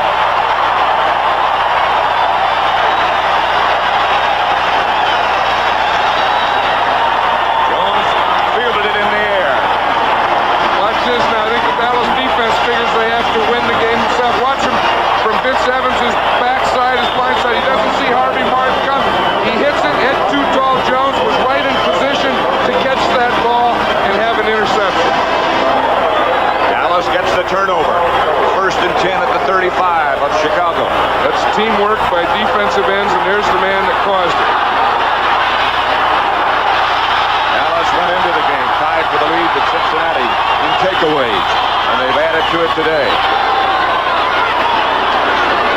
Springs. He's going to throw. Left-handed thrower. Throws for Tony Hill. Hill bats it around. Interception in the end zone. Reuben Henderson back there with him. They just kept it alive. That is something. Maybe the Cowboys got the idea from the Bears, but it didn't work from the Bears either. Reuben Henderson wasn't fooled at all. He doesn't go for the run at all. We see Hill. He's supposed to come down and then go act like he's stopping and jog. We see there's Doug Plank. He's right there with him. The ball is up. Now watch. It's tipped. It's up once. It's tipped again by Tony Hill. And by that time, Reuben Henderson was back in position to out-wrestle Tony Hill for the ball. So the Bears will take over at their own 20.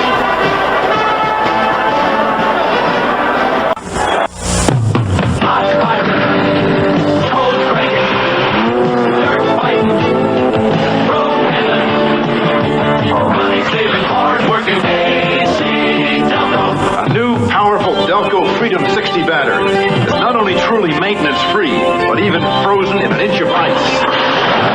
Cranks up the score! Hot, firing, cold, cranking, dirt, fighting, road, handling, money, saving, hard working. AC Delco. I dig 100-foot well for a buddy. And what do I get? Light beer. You ever taste light beer? You ever taste Coors Light? You taste it what? It's a surprising taste of Coors Light. Not bad. Comes from pure Rocky Mountain spring water and high country barley. Good beer. And a way of brewing that squeezes a lot of the calories out but leaves all the taste in. All right, I'm surprised. Coors Light, the surprise is how good it tastes. The rookie, his third interception of the year. Chicago 3, Dallas 3, and turnovers are 3 apiece as well.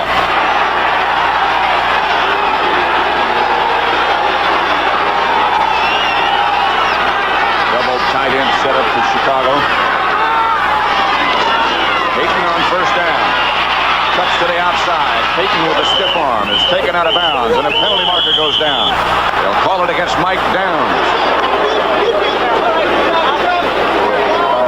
Walter Payton is making some of those same moves that we've seen Tony Dorsett make over the year, where you take that thing inside, hold the defense, and then bounce outside against them. Face mask violation call against the Cowboys. Now this penalty can be 5 yards, which it is here, or 15 yards, depending on the severity. On a tackle, face mask, 5 yards, number 26, defense, first down. The face mask and they don't twist or move the head, then of course it would be 5 yards. If they take it, watch that move. Now watch Mike Downs here. It's okay for Peyton to stiff arm him. See, he grabbed him by the face mask. That was a penalty, so he gets that yardage plus 5 yards. And gets the first down. It's Suey this time. He gets about 3. And is hit by about 4 members of the white-shirted Cowboys. Harvey Martin, the first man there.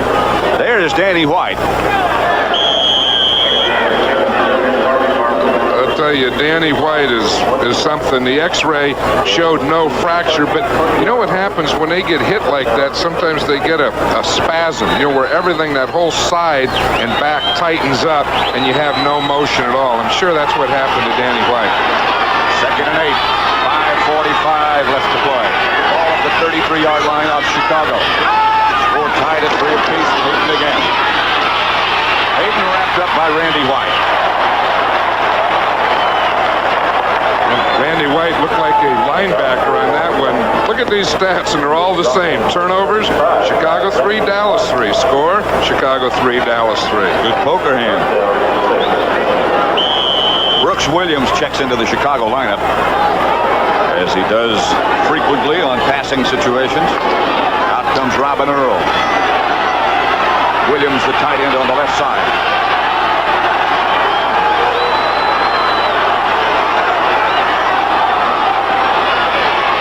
White.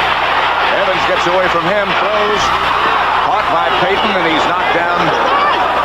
And they'll mark it with him getting enough for a first down. Peyton made the leaping catch. He was hit there by Anthony Dickerson. Dickerson just as he caught the ball. I'll tell you, that's very close to a first down, and we'll see where they're going to spot this ball. Now watch Randy White there. He's double-teamed. He gets double-teamed all the time. They have the guard blocking him, plus they keep the back in there to block him. Now watch, Payton gets hit by Dickerson right there, and it'll be right there where the ball went down, and it's very close. It is a first down now. First down, Chicago. That was a right foot. See, they put the left, no, it was a left foot going that way. If he puts the left foot, it's a first down. If he marks it with his right foot, it would have been short. First and 10. A left-footed first down. Payton deep in the I formation, and Evans looks and throws. Intended for Basnagel, and Basnagel is bashed. Basnagel was bashed by Everson Walls. I don't think in any game that we've done this year, Pat, that we've seen hitting in the secondary like we're seeing today. Every time a receiver goes out for a pass, he's really taking the jolts. On both sides. Yeah. So it'll be second and long, and Benny Barnes and Dickerson come into the Dallas lineup along with Steve Wilson.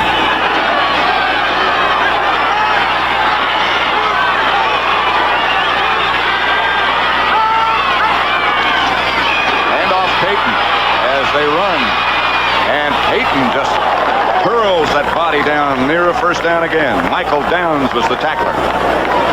Yeah, Walter Payton can do a lot of things. We know that he can run well. He has quick moves, but he also has strength. And all running backs, you want them at the end to finish off the run. Don't stop when you first get hit. Get another yard, get another half yard, finish it off. They bring out the sticks again as Payton, on second and long, comes that close to a first down. That was a right foot. See, we saw a left foot earlier, and now we see a right foot. And about a foot short. 4 minutes, 12 seconds left to play. The ball right at midfield. 44-yard field goal by Rivetto. The Bears 3. A 41-yarder by Rafael Septien. Excuse me, Pat. You know what wouldn't be a bad play here for the Bears? I'm sure they would go for it on fourth down if they don't make it, is a play pass. Fake or run, try and get the Cowboy defense up and try and get someone deep. Third and short. Basnagel in motion. Handoff is to Suey. That's Suey. Breaks into the secondary and very nearly goes the distance. Waters dragged him down and saved 6. You know what wouldn't be a bad play, Pat, here? Is to run to Matt Suey to the left side. See, they'll be keying on Payton, bring Payton across the backfield, hand it to Suey inside, and let him pick up the first down. That wouldn't be a bad idea. That and a play pass. Or a play pass. First down, Bears.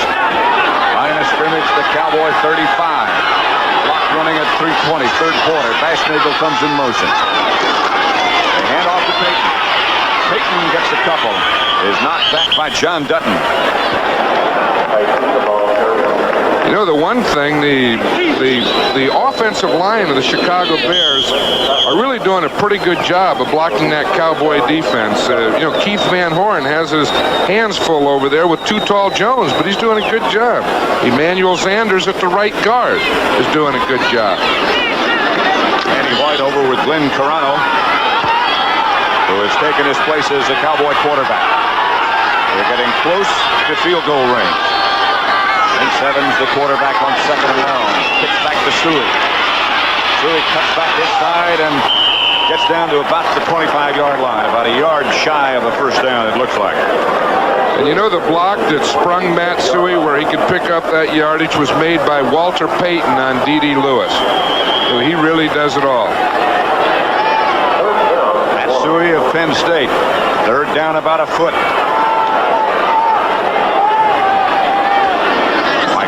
Checks in for the Bears. And now I'd say they are at people.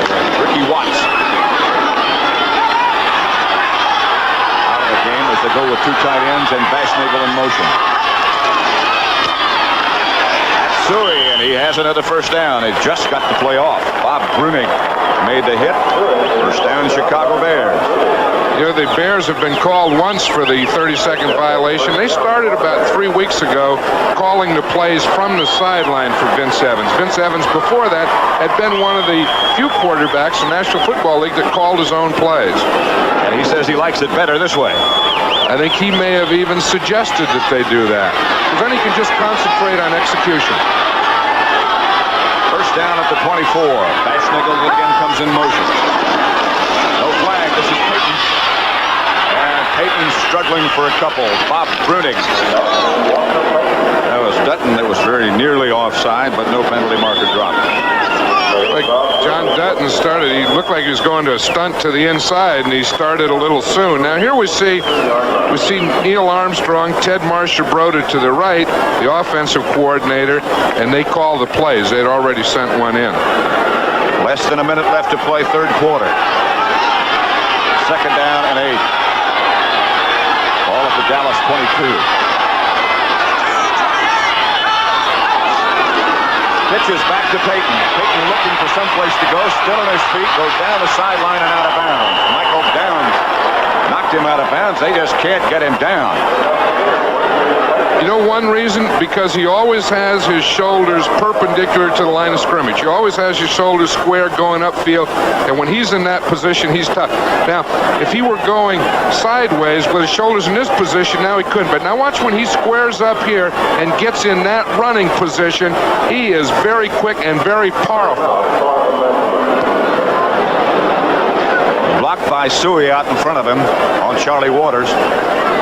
Mike Cobb limps off the field for the Bears. Like something happened to his right foot. They'll measure again for a first down.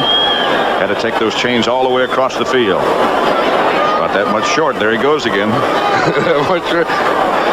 Yeah, they'll show that to you when they don't do that when it's first down. You know, it's funny, Walter Payton isn't having the great year that he's had in the past, and people were saying that he's lost his step, that he's done this and that, but I think that he's showing people today what he's been saying all along. No, I'm no different. But you know, when you lose, you're 3-9, it's tough. What do you say? You don't want to point fingers, and it's been a real tough year for Walter Payton, but today he's showing what a great back he always has been. And he hasn't lost anything. Third, about a foot too tight end. Brooks Williams and Robin Earl. There goes Bashnickel in motion. The handoff is to Suey, and Suey breaks a tackle. Gets down inside the 10 to about the 6 before Mike Hegman made the stop. They mark it at the 7. First down. Tom Landry doesn't like this. You know, Matt Suey, he reminds me of Pete Banaszak, who we had, that really has a feel for that short yardage where you start in one side. Now watch him here. He's going to follow Peyton here to the right. See, now watch that little cutback that he had. You keep your shoulders square, head up, eyes open where you can see, and you feel a soft spot and cut right back into it. That'll be the end of the third quarter as the Bears charge to the other end of the field. They'll have it first and goal at the 7. One more quarter to go. The score still tied at 3-all.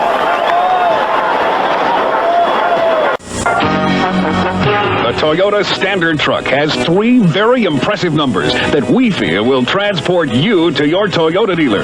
The first 2 are 32 and 25. The third number is 6298. So in buying a truck, go buy the numbers and go buy number 1, the best-selling line of small trucks, Toyota. So go buy number 1. Toyota. The comforts of home. Color TV. Plays about anywhere. That's fantastic. That's Quasar. Select defrost time. A talking microwave. Select cooking time. Fantastic. But that's Quasar. Did you get it, Daddy? I've got it all on videotape. Oh, instant replay. That's fantastic. That's Quasar. One great idea after another, after another. Saturday, get into the spirit as NCAA basketball premieres on CBS Sports. Now through the National Championship, go one-on-one with CBS Sports.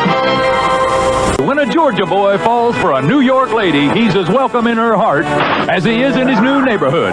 John Schneider builds a dream house Saturday. This is CBS.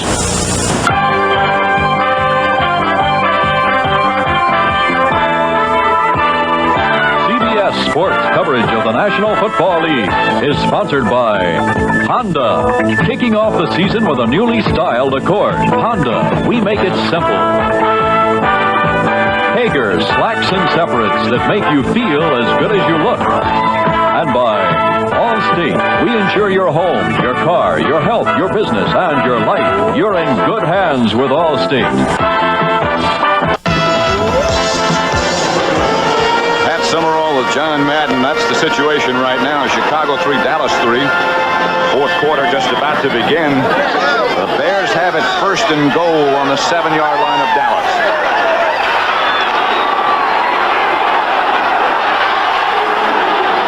And Suey, the two setbacks.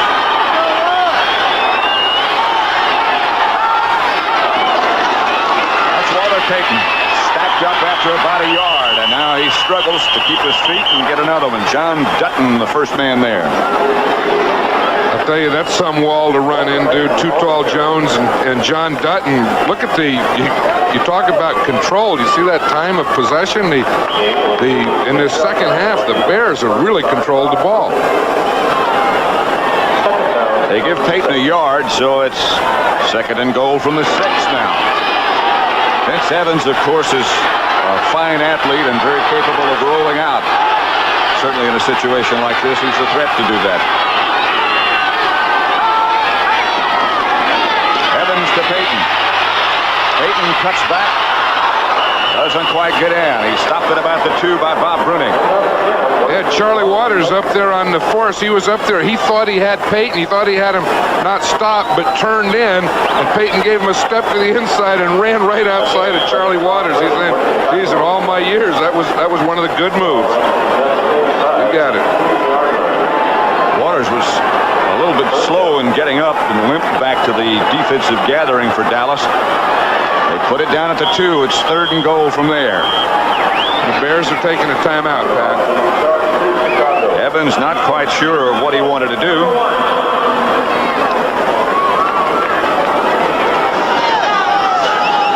We'll be back with more of the Chicago Bears against the Dallas Cowboys after this word from your local station.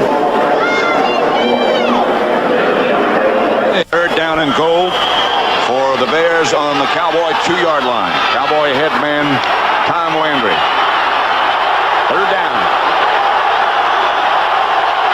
Crowd to its feet.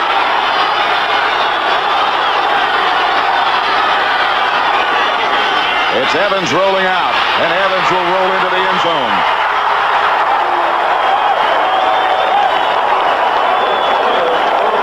That's one thing about having a quarterback like Vince Evans. You know, Dennis Thurman said of all the quarterbacks in the NFL, probably the best athlete is Vince Evans. And when you get down there on the goal line, you have another dimension. Now watch it here.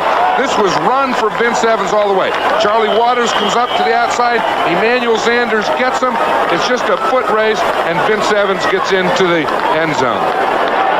And the Bears move in front. Watch this. You see it's a run all the way.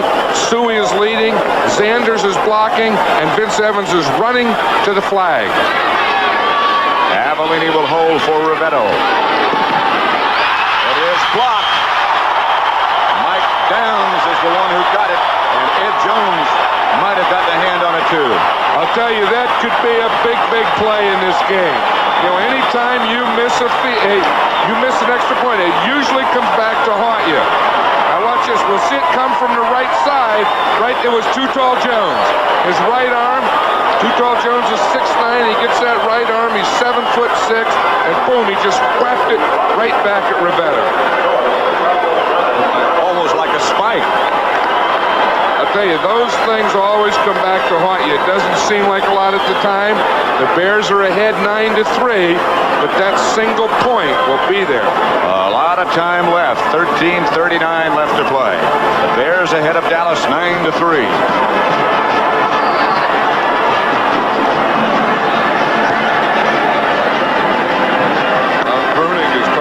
What they have to do on defense the next time to stop the Bears. Imagine there's a little joy in Philadelphia right now. These teams enjoy watching each other. You know, last week there was joy here in Dallas when the Giants upset the Eagles. The week before that there was joy in Philadelphia when Detroit upset the Cowboys, and they just keep having joy switches every week. Raffetto to kick off. Line drive kick in the direction of Jones. Newsom lets it bounce around. You better cover it. And finally Jones does. And they'll bring it out to the 20. The AFC Central Division standings you saw right there. Don't forget Sunday, the Rams will be in Pittsburgh. And Pittsburgh with playoff hopes still alive. Starts with the NFL today. Pittsburgh has Lynn Swann back now, and that Terry Bradshaw, when he gets a go, you know, he can throw 4 or 5 touchdown passes. Crowd coming to life now. Dallas has the football. Drew Pearson out to the left. Tony Hillsford out to the right. Glenn Toronto, the Dallas quarterback.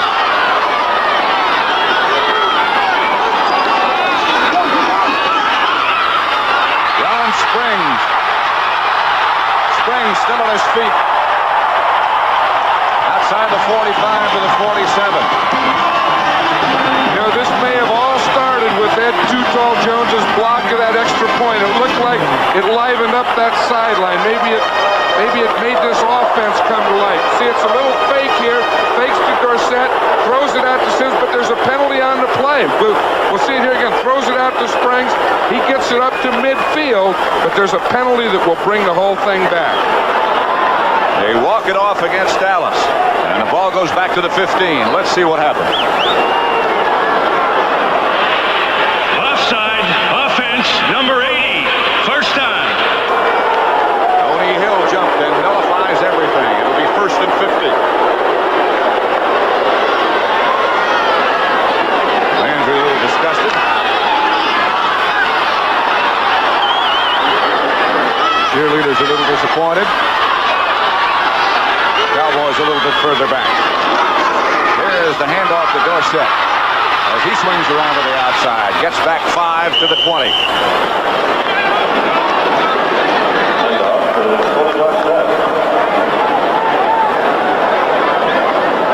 We didn't think that it would happen today, but we know that Tony Dorsett has gained over 1,000 yards, and Walter Payton, look at that, he's the 8th person to gain 1,000 yards this year. He's right at 1,000. Joe Delaney of Kansas City moves up to 5th place with his effort against Detroit earlier today. Dorsett remains the lone setback. 2nd down. Toronto, the quarterback, drops the throw. Going deep for Tony Hill. Hill has it.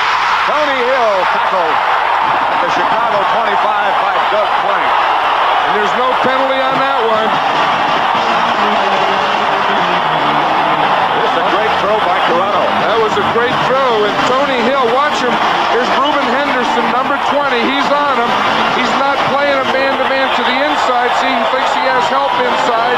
And Tony Hill just runs right between Henderson and the safety, Gary Fencing. It's Doug Plank, and Plank made the tackle from behind. But they didn't have any bump on Tony Hill. He just split the seam right between the corner and the safety. Tony Hill from Toronto. 1st down Dallas at the Bear 25. 55 yards on that pass completion. Toronto with a lot of time. Comes out of the pocket. Toronto to the 20 and gets underneath. Al Harris at the 19. Wonder what Tom Landry was thinking on that run, Pat. You know, Danny White did that, and of course, the hit that he took, he had to leave the game. He sees Carano doing the same thing. Well, it looks like I escaped that one. I dodged a bullet there, but there's a Chicago Bear on the field. That's Al Harris who's down.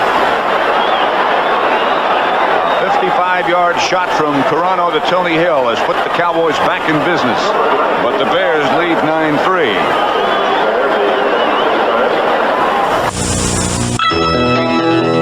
A bank that's looking forward is always looking for better ways to serve its customers. And here's one of those ways.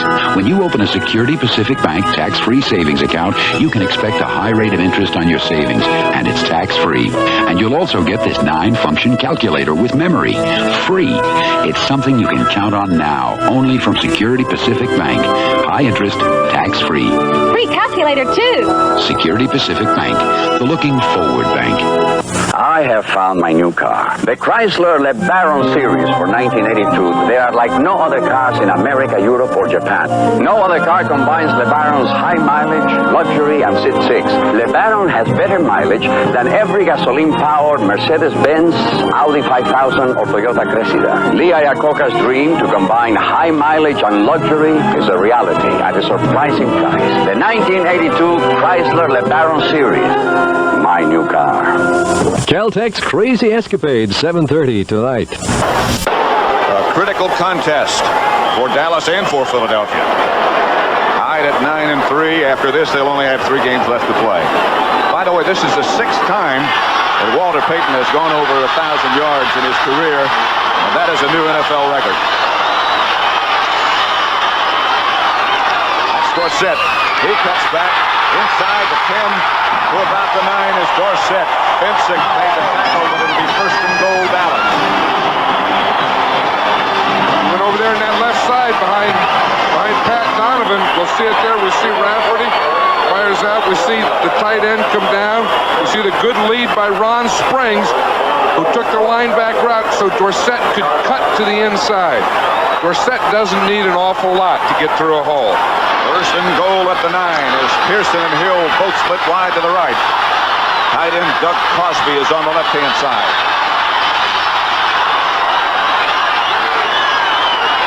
Carano on a draw play to Dorsett.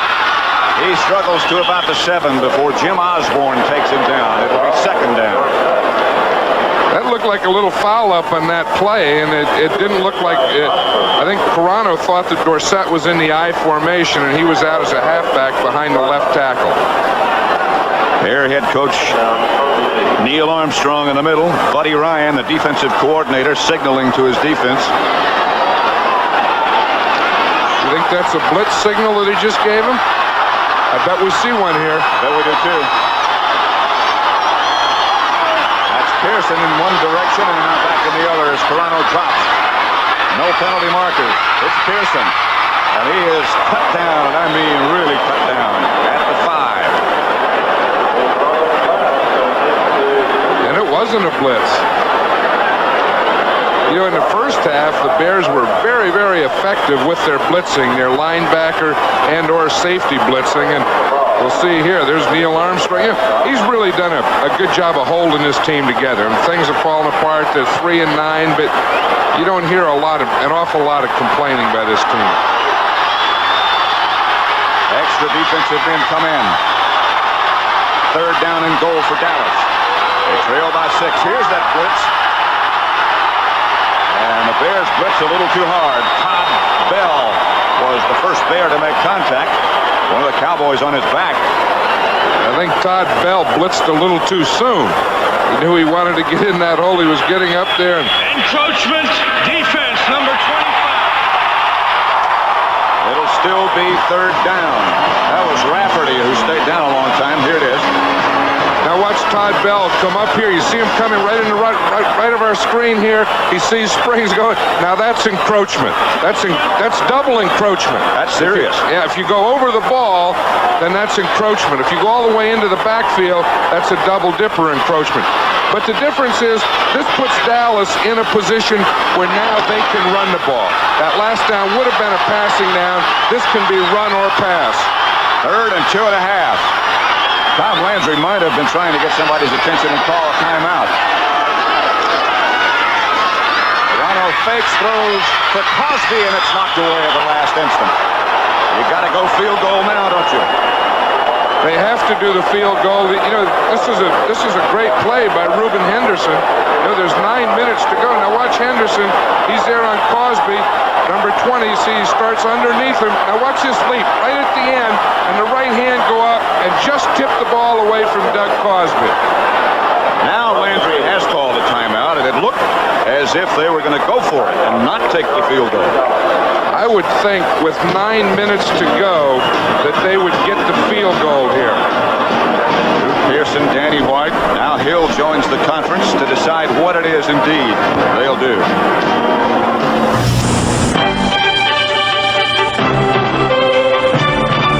Subaru owners have a lot in common besides all the different models they own.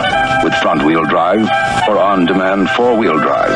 They also share a habit of trading in one Subaru for another Subaru. No leading import is higher than Subaru in owner loyalty.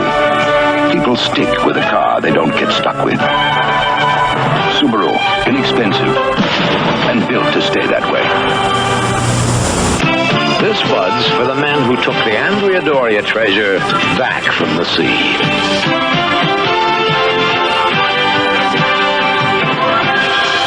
This bud's for you. For all you do, the king of beers is coming through. Yeah, just for you. That distinctively clean, crisp taste that says Budweiser. For all you do. This bud's for you. Well, the Cowboy Brain Trust has made its decision, and it is to go for it. It's 4th and goal from the 2.5. Neil Armstrong, he doesn't want to watch it. I would expect that we'll see some type of quarterback option runner pass. Arano asking for quiet. Septien and Landry. Dorsett and Springs behind Carano.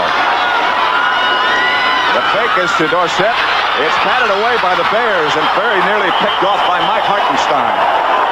Hill was wide open, so was Cosby in the end zone, but they couldn't get it done. They couldn't get it past Hartenstein. The Bears had their 5 defensive linemen on the field, and it was an option runner pass. They faked the run. Carano went to the outside, had the runner pass. He had the pass open, but it was knocked down. So the Bears will take over at their own 2.5-yard line. That was a surprise with 9 minutes to go that they didn't take that field goal, because with a score 9-3, 2 field goals would tie, and they still had plenty of time. And a tie at the end of the year might help them in that race with Philadelphia. 2 tight ends for the Bears. They give to Payton. Payton is smothered by Too Tall Jones. Big Ed all over Walter Payton. Of course, the one thing they're thinking of here, the Cowboys aren't in bad position because the Bears will have a tough time coming off this goal line. Let's watch Too Tall Jones here. Slam into Van Horn, get penetration into the backfield. Look at him. He just grabs guards and tackles and then finds Payton. If he's not playing like an all-pro this year, he really is. And, you know, and a big difference, he plays the run as tough as he wrestles the passer. The Bears 9, Dallas 3. 8:28 left to play, and the clock is running. Tim Simmons, the Bear quarterback, gives again to Payton. And again he gets a couple, and that's all Randy White. Speaking of all-pro seasons. Randy White has an all-pro season every season, but these Bears have really been something today. You know, you have to credit the defense and the job and the scrappiness of that group. They've been in there and fought these Cowboys all day. 32 carries, 163 yards for Walter Payton. He'll probably have another one right here. Back in front of him is Suey.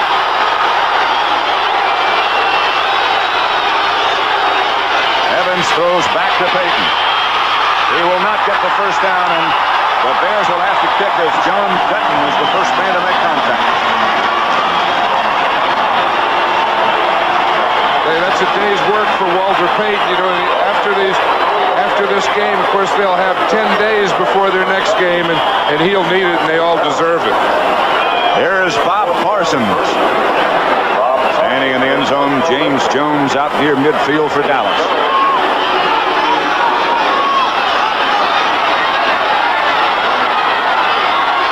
be surprised if the Cowboys come on a block in this position. One thing you don't want is roughing the kicker, though. Parsons gets off a good one. Jones retreats to the 45, looking for some place to go. Gets around the corner. James Jones down the sideline. Jones puts him in good shape. The Brown knocked him out of bounds. But it'll be a first down, Cowboys, inside the Bear 35 when we come back. The score is Chicago 9, Dallas 3. Rainmaker to ground. Hey, Rainmaker. One more, how to do it? Raj, picking us up a radio.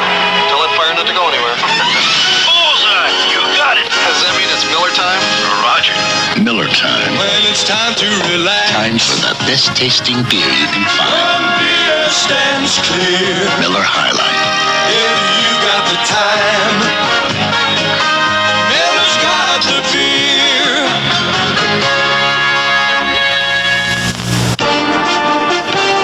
These are nice diesel cars. Get good mileage, carry people comfortably. Now this Toyota diesel truck is nice too. It gets fantastic truck mileage. And this tough Toyota diesel truck can carry 2 people comfortably and 1,000 pounds of feed, or 1,000 pounds of wire, or 110 gallons of milk, or camping and fishing gear for 2 weeks. Delivers like a diesel, works like a truck.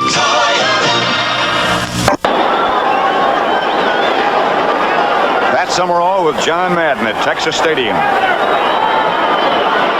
The end of a hard-hitting contest between the Bears and the Cowboys, with Chicago leading 9-3. 6:50 left to play. Cowboys have it 1st and 10 at the Bear 37-yard line. Randy White over on the sideline. Lynn Carano replacing Danny White, the Dallas quarterback.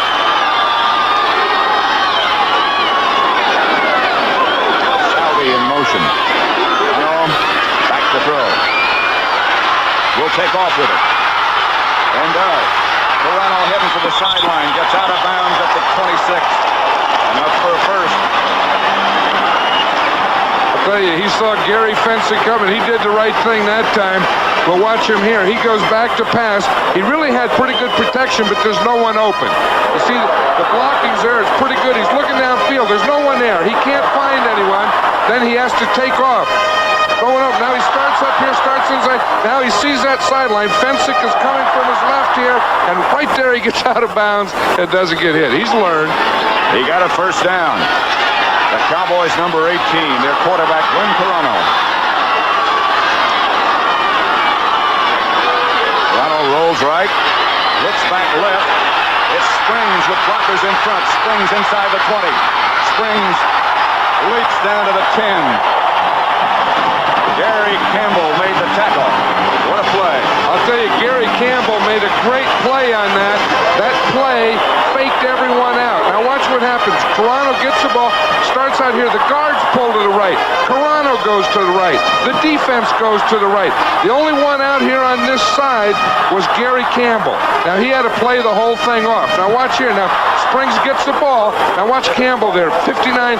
He's able to hold him up and make the tackle while some Bears get there. It is a first down at the 11. They can make a first without scoring. Here's Dorsett slamming down to about the 6. Osborne made the tackle. Cowboys with another chance. Dorsett got 3 perhaps. They mark it at the 6. You know, that thing that we were talking about earlier, this Bear defense may start to wear down. They haven't yet. There haven't been any signs of it yet, but as we look in that huddle now, you know, it's starting to take its toll. Todd Bell and Bruce Herron check in. That means they're playing pass. Bear defense expects pass. It's second down, 6. They can make a first without scoring. Here's the toss back to Springs. Springs heading for the corner. Touchdown!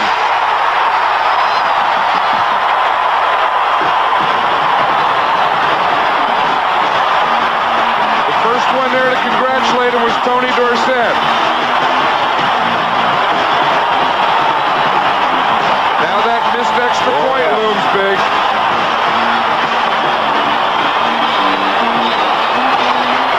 It looked like he won. There's Danny White telling Ron Springs congratulations. They had everything over there to the right. It looked like a pass to the right. Look who leads on that block. It's Tony Dorsett blocking for Ron Springs. He makes the block that really sprung him into the end zone on Bruce Herron. Waters will hold for Septien. This would put Dallas ahead if it's good. Septien hits it.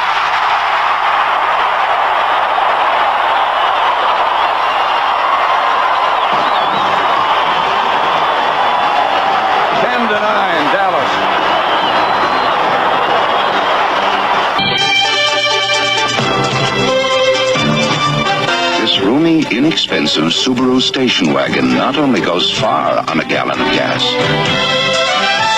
it also goes almost anywhere on a gallon of gas, thanks to front-wheel drive. But if you want more traction than our wagon with front-wheel drive, we suggest our wagon with on-demand four-wheel drive. Subaru, inexpensive, and built to stay that way. MCS, stereo for the senses. See the beauty of MCS. Touch the precision controls. Hear incredible sound. Feel it move you to a realm beyond. The MCS 60-watt system with receiver and speakers is on sale at $599.85. Save $380. See it, touch it, hear it, feel it. MCS, stereo for the senses. Only at JCPenney.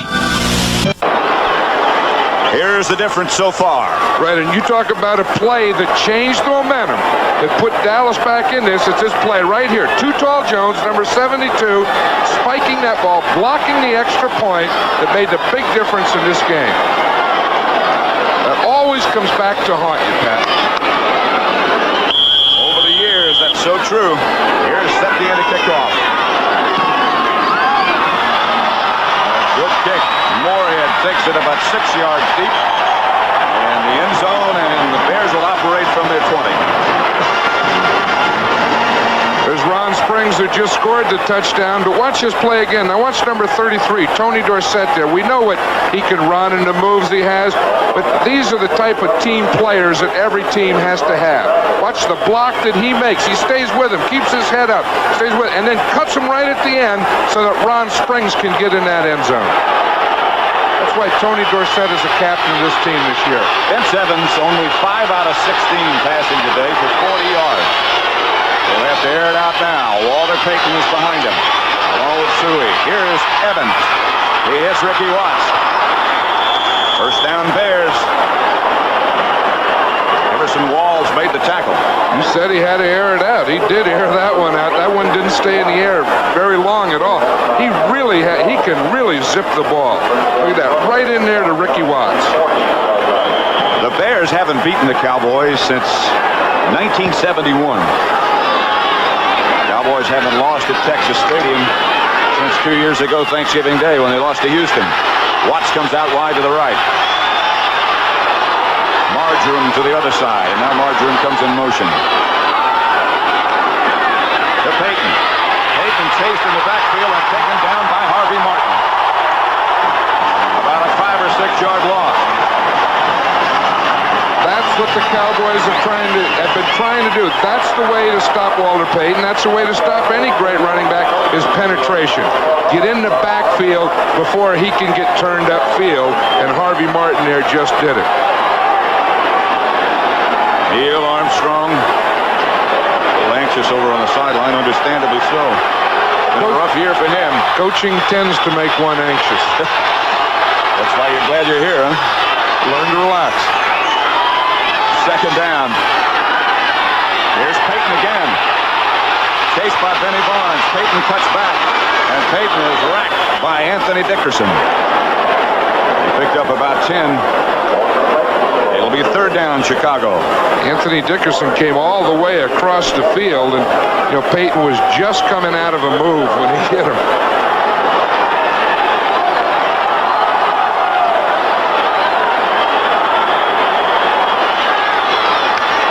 Third down, 5. Chicago has all 3 of their timeouts remaining.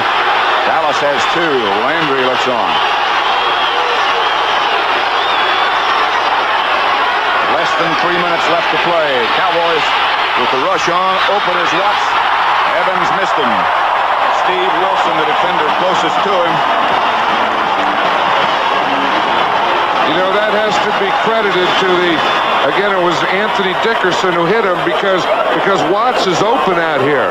You see, he's running what they call a short corner. He starts to the inside, good move, back to the corner. He has about 3 or 4 steps on Steve Wilson, but Evans had to throw the ball because Anthony Dickerson was right on top of him. Check what I said a minute ago. The Bears only have 2 timeouts remaining. And it's 4th down. Gotta go. 2:52 left on the clock. Evans. Cowboys fake blitz. Penalty markers go down. Cowboys think it's against the Bears, and they are correct. It's against Ted Albrecht right there, number 64. He moved. Looks like he was asking what the snap count was. You see me put up that one finger. He thought it was on 1. Look, he's still saying, I'm sorry, I thought it was on 1. Because once those offensive linemen get in a 3-point stance and they get set, they can't move. You know, if I were the Bears right now, offense, 4th down. I would punt. Because with 2 minutes and 50 seconds, all they need is a field goal. They have plenty of time. 4th down and 11. Evans back deep. Has time. Throws. Penalty marker goes down. Flag is down. Steve Wilson, the defender. But the yellow flag is down. That'll be an automatic 1st down. Let's see what happens. I'll tell you, it's against the Cowboys, and that Cowboys sideline was really upset, as Steve Wilson is, as we see him continue to sit there.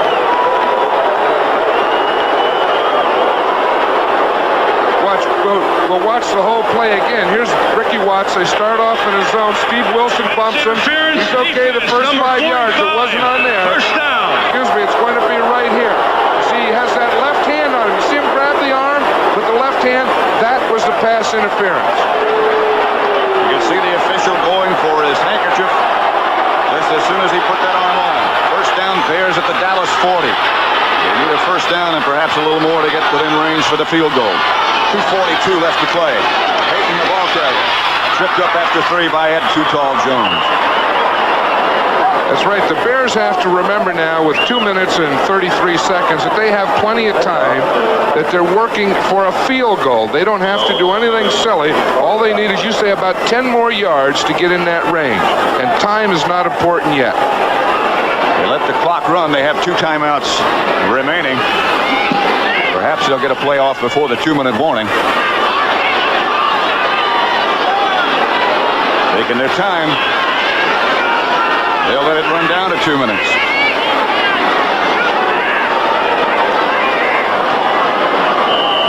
Bears have the ball at the Dallas 38. Exactly 2 minutes left to play, and the Cowboys leading by 1 point. 10-9 over the Bears.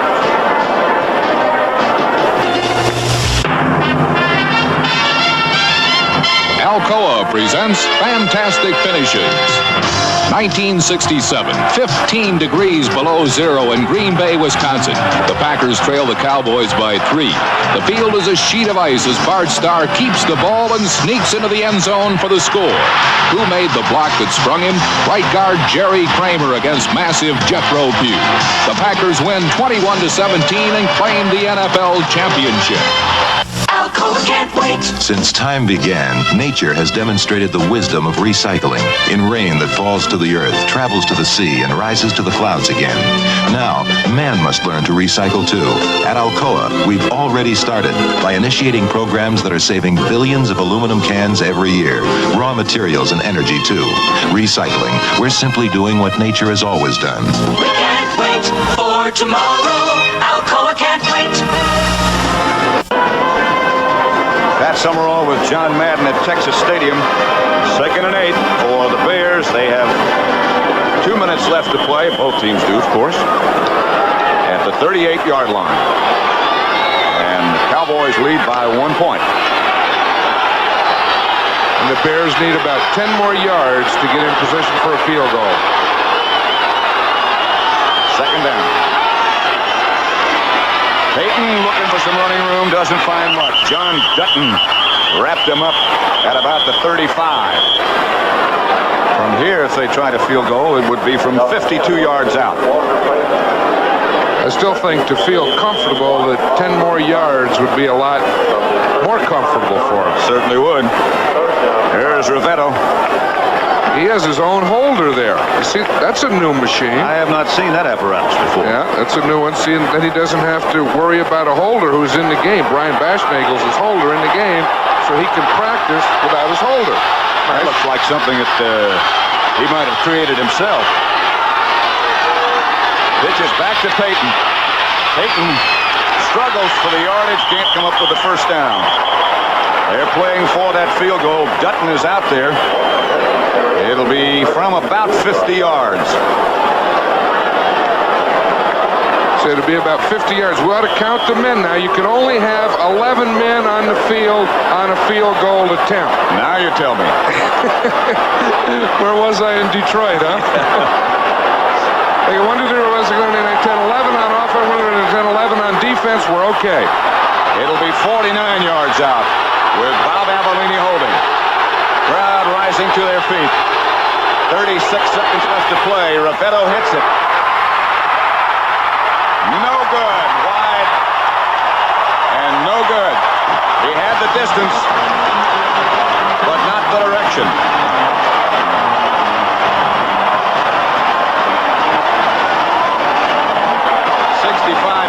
People take a sigh of relief.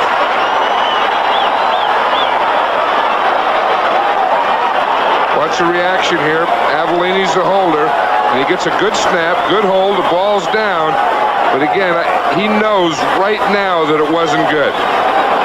If it were, he would have been celebrating. He just grabs a face mask and goes off to the sideline.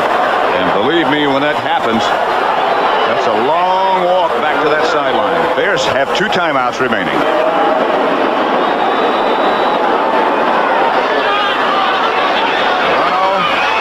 Just covers up.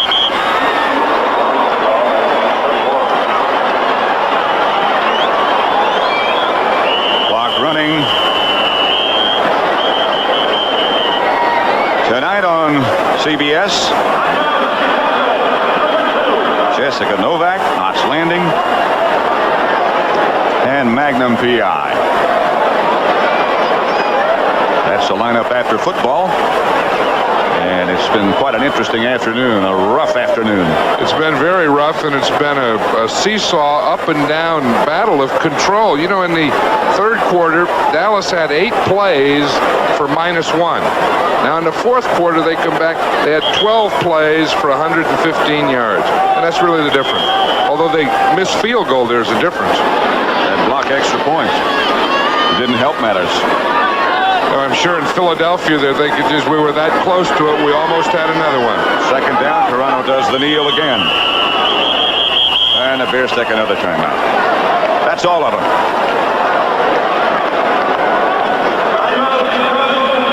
There is Glenn Toronto, who came in and replacing Danny White and did a fine job. The NFL today, next Sunday. Los Angeles at Pittsburgh, Washington at Buffalo, Green Bay at Minnesota, Tampa Bay at New Orleans, St. Louis at New England. Check your local listings. And then the doubleheader games, the second games, the Giants at Candlestick Park to play the 49ers, and Atlanta at Houston. That's the one we'll be doing, that Atlanta-Houston. Geez, Atlanta looked very good Monday night. They did. The old Doomsday, they did their job today, didn't they? That big play by Harvey Martin, the interception by Too Tall. Randy White's in there all the time. John Dutton solid in the middle. What a group. 18 seconds left to play. The kneel again. And the Bears have no more timeouts, and they'll just stroll off. And I'm sure that Tom Landry will take a deep sigh of relief. Neil Armstrong continues with a very frustrating season.